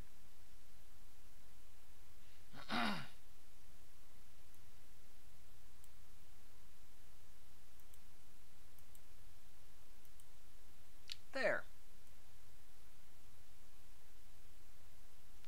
Okay. See that link that's at the top? This right here? That's for Cards Against Humanity. Anybody that would like to join? Get a quick game or two in? I'll give it another, we'll play for about, we'll say 30 minutes. And then I'll end the stream on a high note. The password is going to be that right there.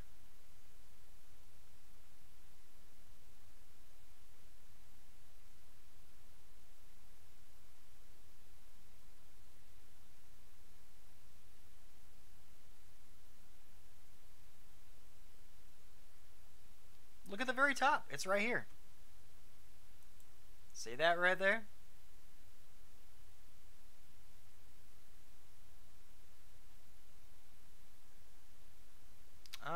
1 second.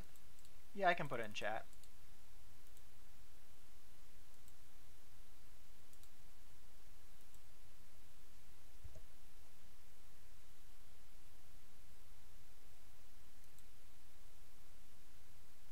There you go. And the game password of Boba Fett.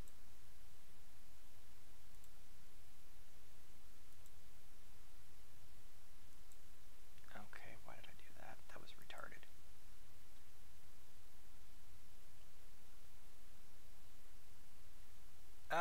Think the assassin, the infamous assassin from Star Wars, with the last name of Fett.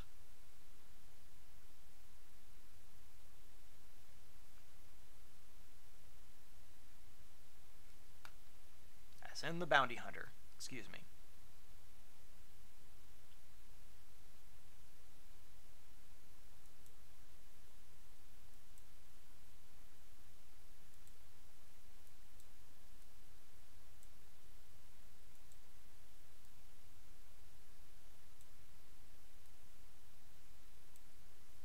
There we go.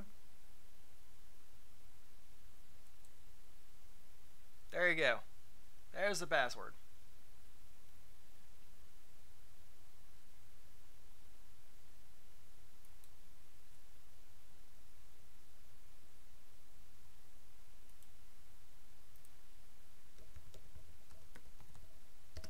There you go.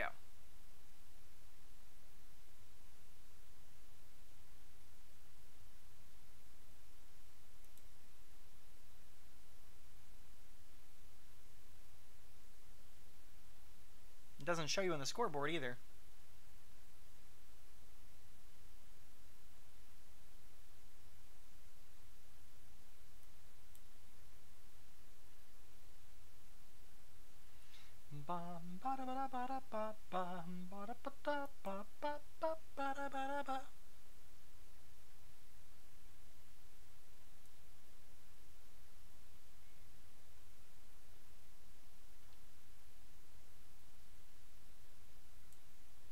Oh no, you may have to click on my room. Look for the one that says Veillemont.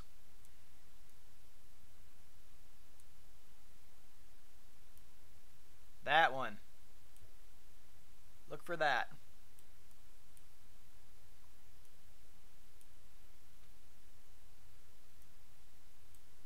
Oh. There we go.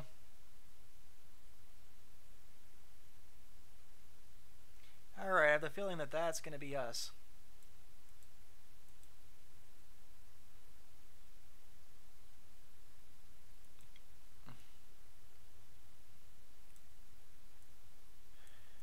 Move this down. Alright, let me go ahead. Yep, I see that.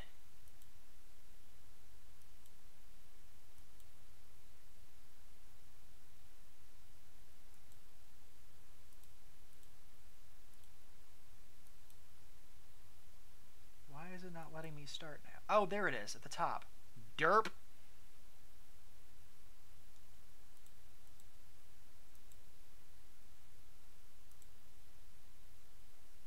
Alright.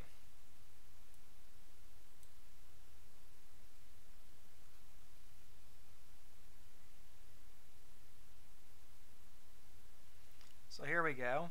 Oh, let me put this up here.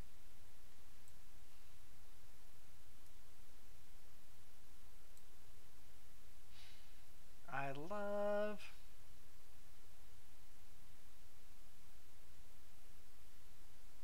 Sure, why not? Poor life choices. Those times you get sand in your veg. Yeah, you can, can't you? Well, Shasbot.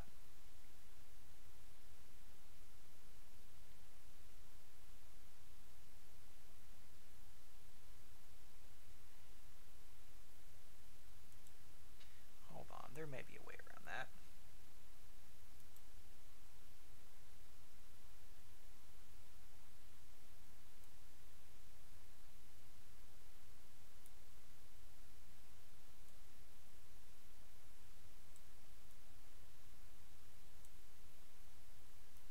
I am the card czar. Okay.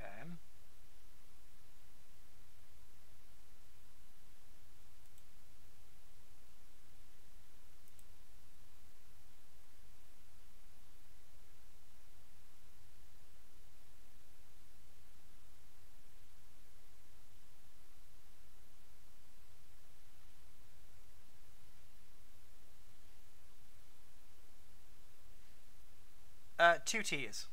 There we go.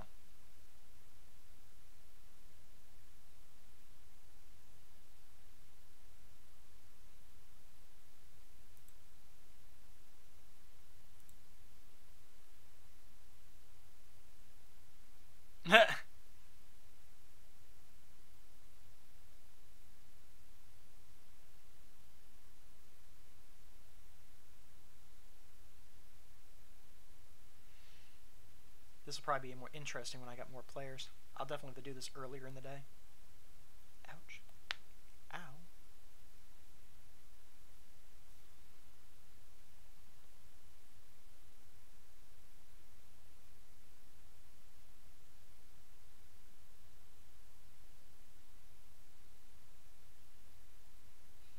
Oh, gods. Okay, the order we need to be... Alright.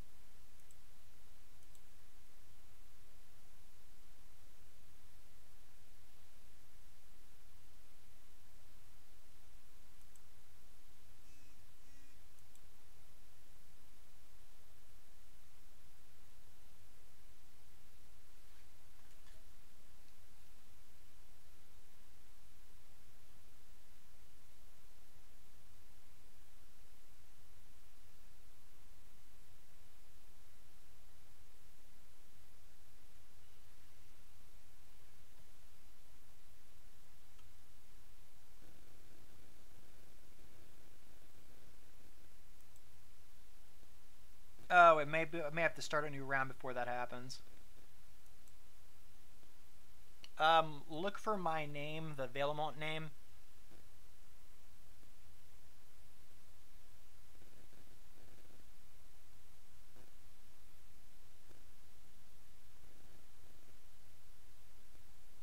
Yeah, it's probably because I started.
Hmm.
Tra la la la la. Tra la la la la la la la. Oh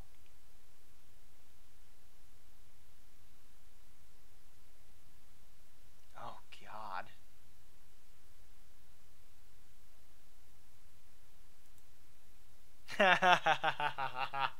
Sure, why not?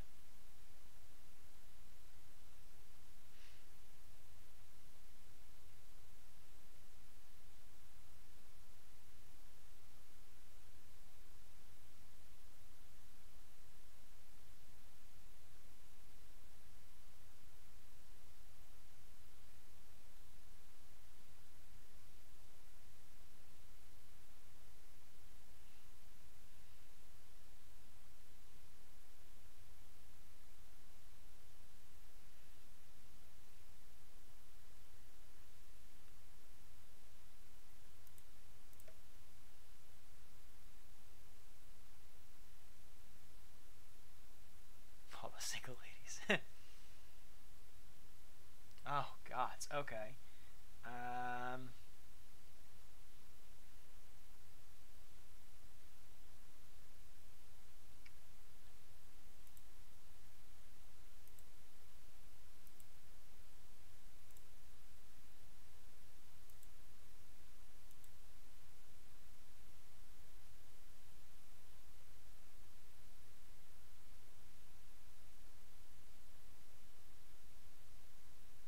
10 pictures of blank that look like blank.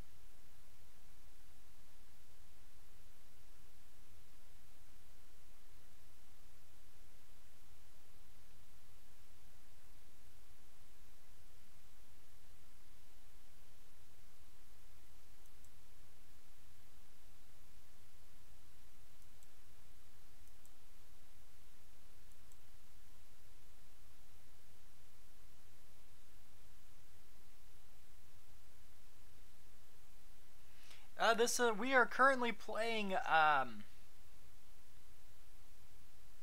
what is it? We are currently playing Cards Against Humanity. It's me, Elvin, and Rogue, and then once this round is done, we are open up to new players.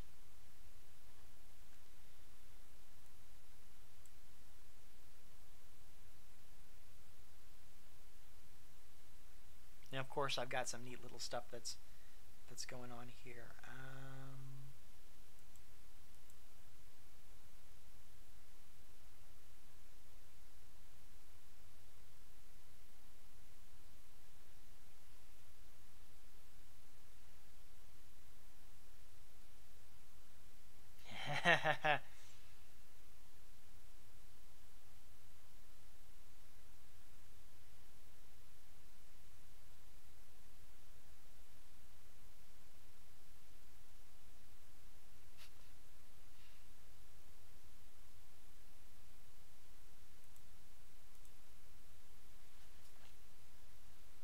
All my cards are shit. Do you guys want to start over a new round and let some of these and we can see if we can get these people? Whoa, hello. It's actually really basically whatever white cards you have, you play what you think is going to be the most screwed up response out of the bunch.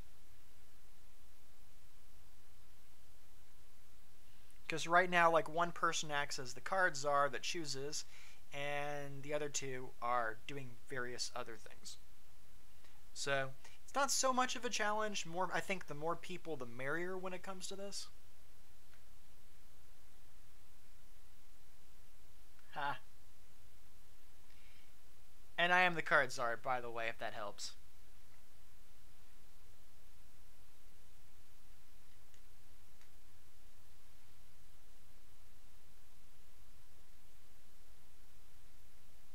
But don't look at the stream while playing.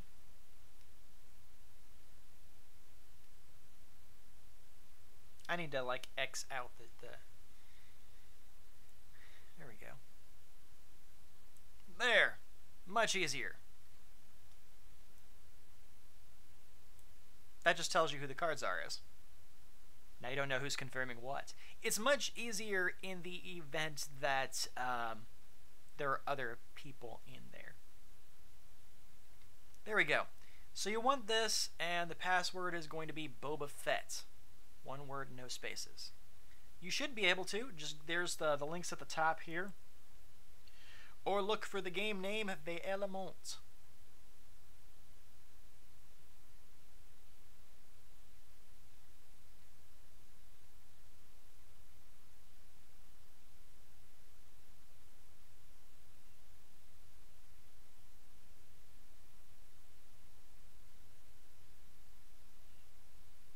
Although it says that Elvin has left the game. Basically, this name right here, look for a chat room that has that, and you want this password.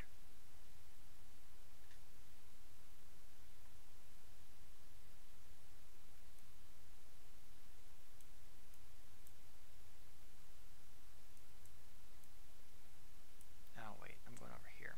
And this link. Right here.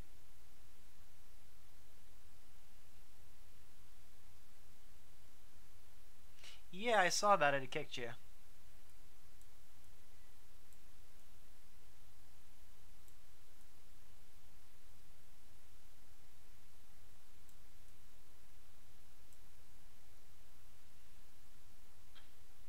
So we have 3 people. I'll let some more people join.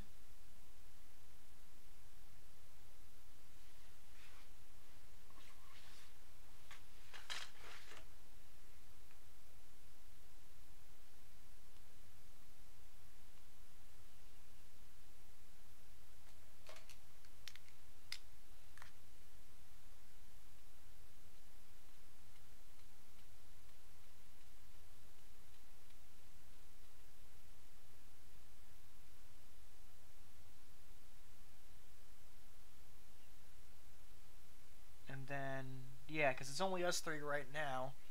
And if you want to join, then go right ahead.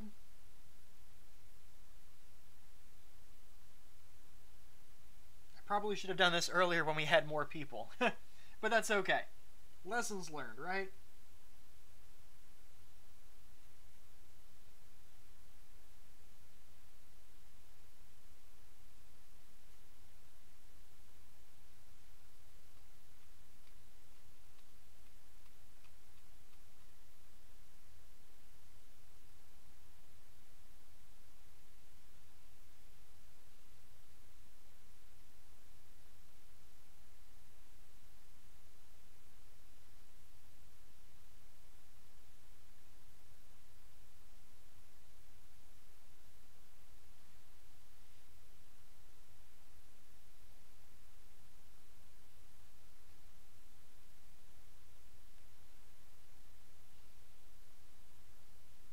Anybody? Now it's saying there's only 3 of us.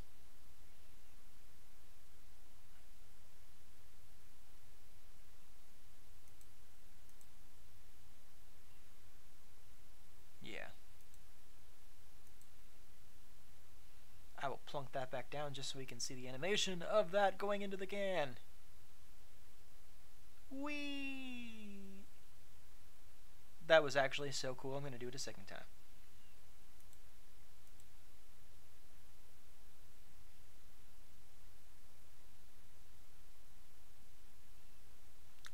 Chat name is going to be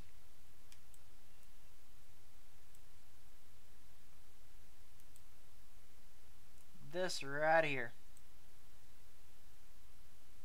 Valemont.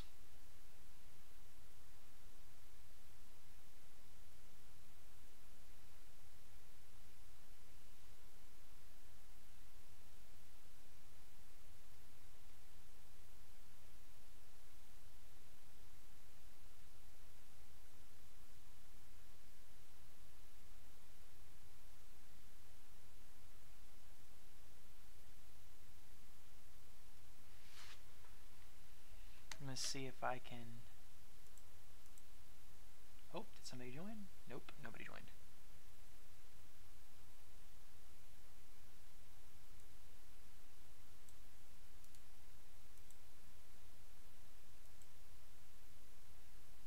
No problem.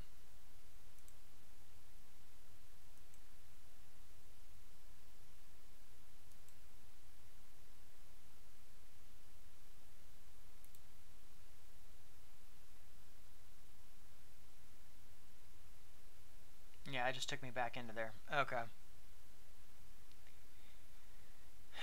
Well.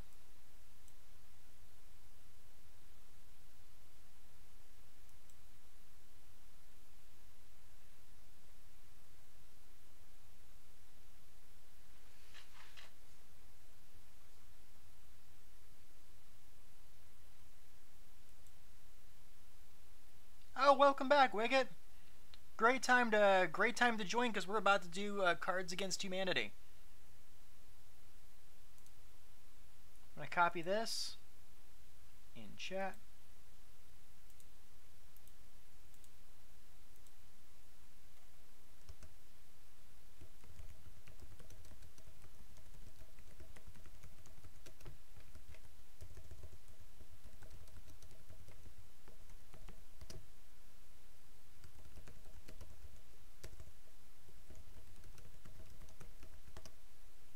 There you go.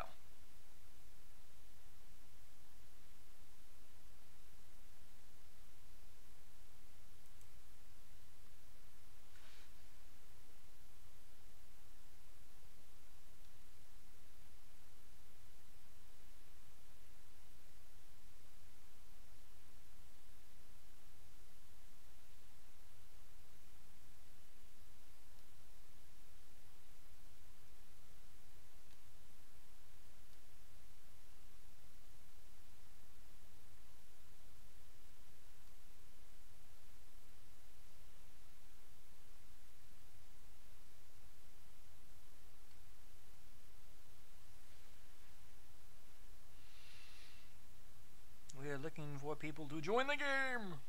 The great game. I only sound somewhat constipated, Mr. Popo. Actually, I sound like Kami. Well, this is all very well and good, Mr. Popo. I fucked that up. Okay, I'm not doing that anymore. I was doing a good Kami for the most part, and then I screwed it all up. Bad time of night to do that. All right, well, whatever.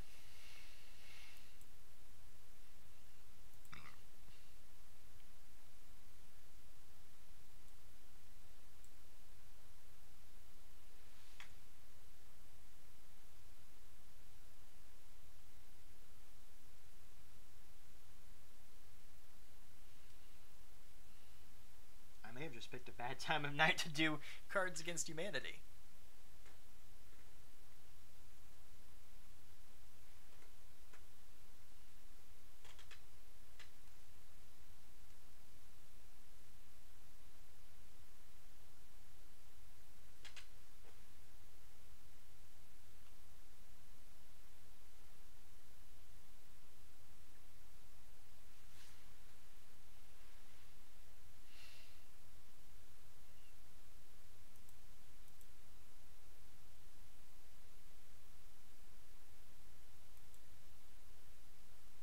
Yeah, it might just be too late.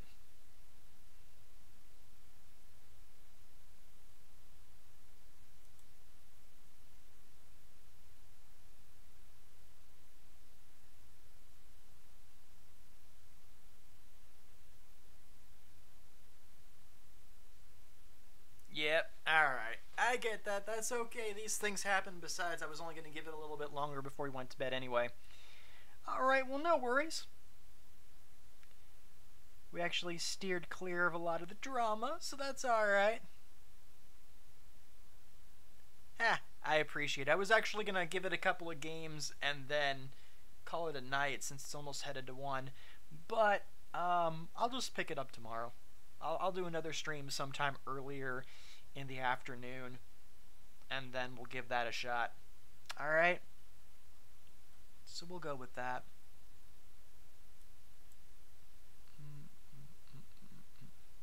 Really? Wink. Oh, it's just my name, but that's okay. Oh wait, hold on, we got 4 people. We got 4 people. We just had like 1 person just show up. Why not? We'll do it with that then. We'll run 1 more game. See, we just had 1 person just show up, so we'll do it. We'll run 1 game and then we'll call it a night. Okay?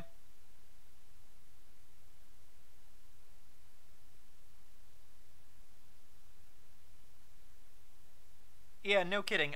Okay, so are we okay? So do you feel up for 1 game or not? Because Wicked just joined. Oh, okay.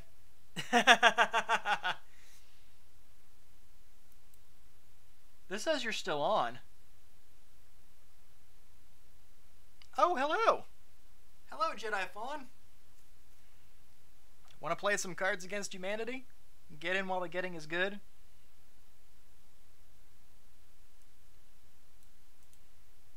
This always happens when I'm about ready to close up.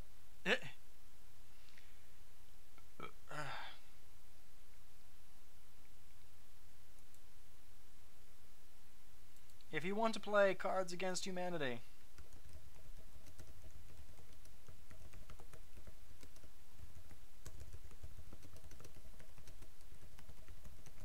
pass is Boba Fett. There you go.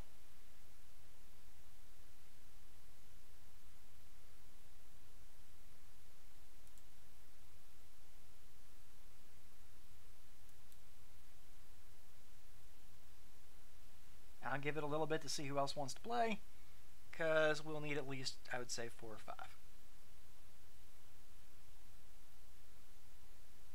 We can do a quick game before I shut everything down. So I'll give it, about 5 minutes. We'll see who wants to play. And if you do, great. If not, that's where I will close up the stream, and I'll just pick it back up tomorrow in the afternoon, Central Standard Time.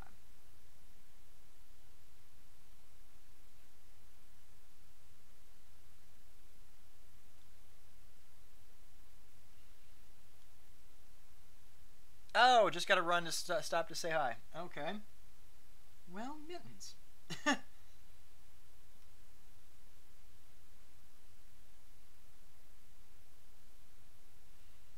Alright, well, it was good to see you there, Jedi. You have a great rest of your evening. Or morning, as the case may be.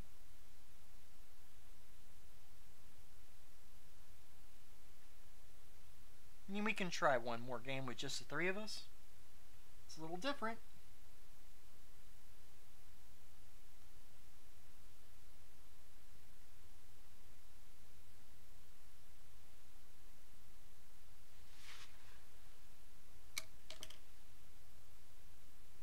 Me.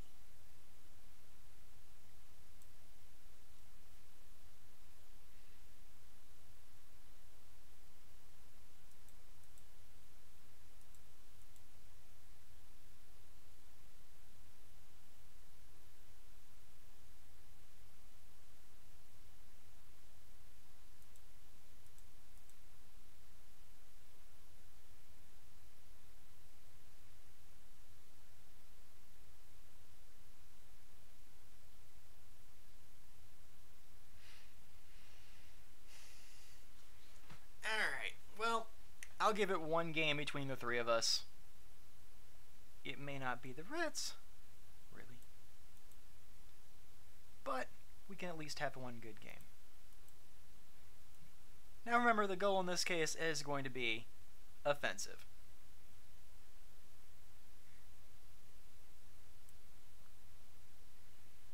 Alright.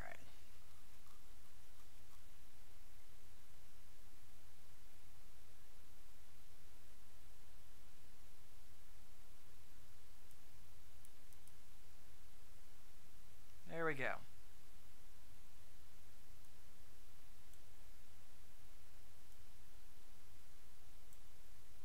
There we go.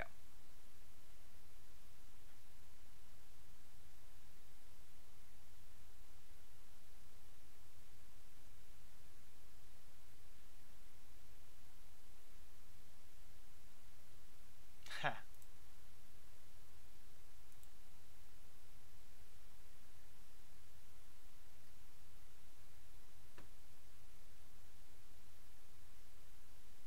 Keep in mind, Cards Against Humanity is in general not right.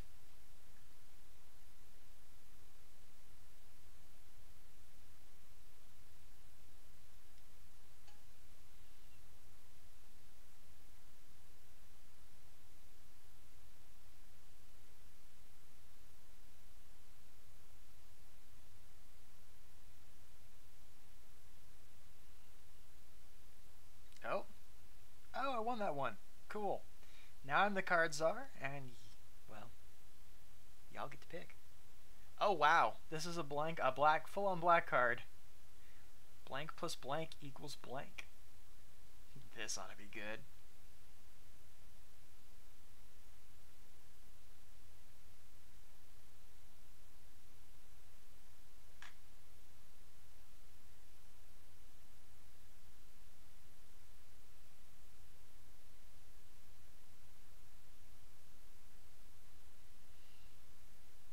Play 3 cards in the order you wish them to be judged.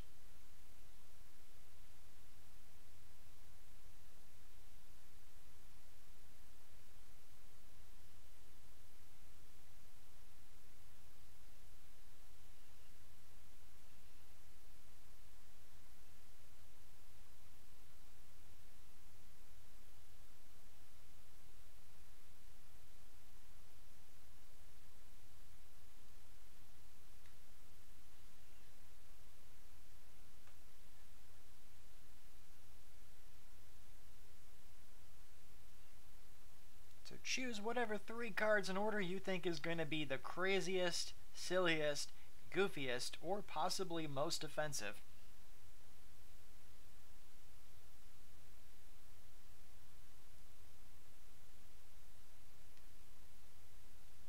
Oh, we cut everything out. Okay. I guess that was it then. I guess that was it then. Well, alright. Yeah, it stopped the game. Person dropped, so at that point, I know Wicket was having some computer issues, so that's the thing that could happen. Alright, well actually it is getting later. I was going to try and have at least one game, but it's that time of night. People are just kind of dropping by. So this is where I'm actually going to kind of cut the stream loose. Let me go over here to my alert box.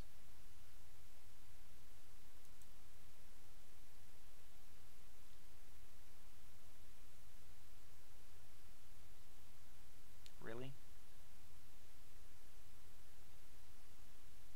Yes, there is. There is tomorrow.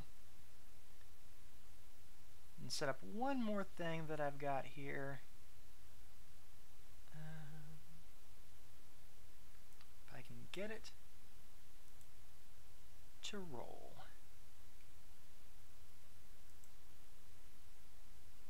Event list.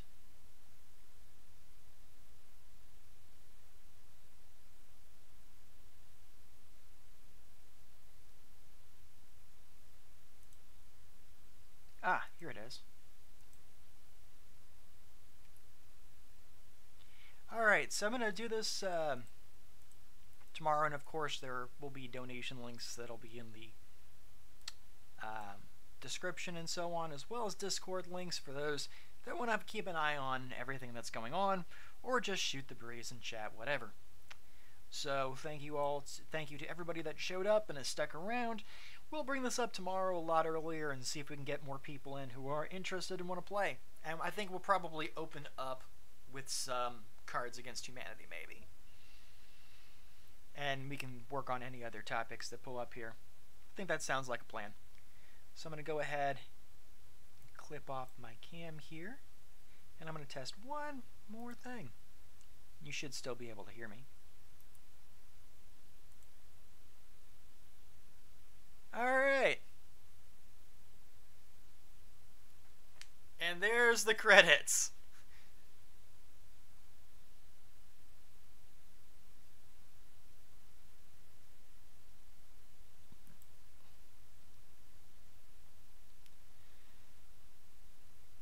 Oh, it's okay, Wicket. It is okay. Don't worry. I'll pop back in. Let's say about 2 o'clock Central Standard Time. Okay? Tune in 2 o'clock Central Standard Time, and we'll start this up. There'll be a lot more people on. We can have some fun. This is the credits thing. The radical dudes are the people that donated. Trendsetters are, what was it? Sponsors, I want to say? Oh, no, sponsors and Super Chat are the other one. I forget. Oh, subscribers are the trendsetters. That's right. Or wait, no. Subscriptions is new recruits. Sponsors is the Vanguard. Donors is radical dudes. And Super Chats is trendsetters. Obviously, I'm not going to have sponsors and Super Chats just yet. But in the meantime, I added the credits as a way to kind of do that. Anyway, thank you all for showing up. At any point you want to check out the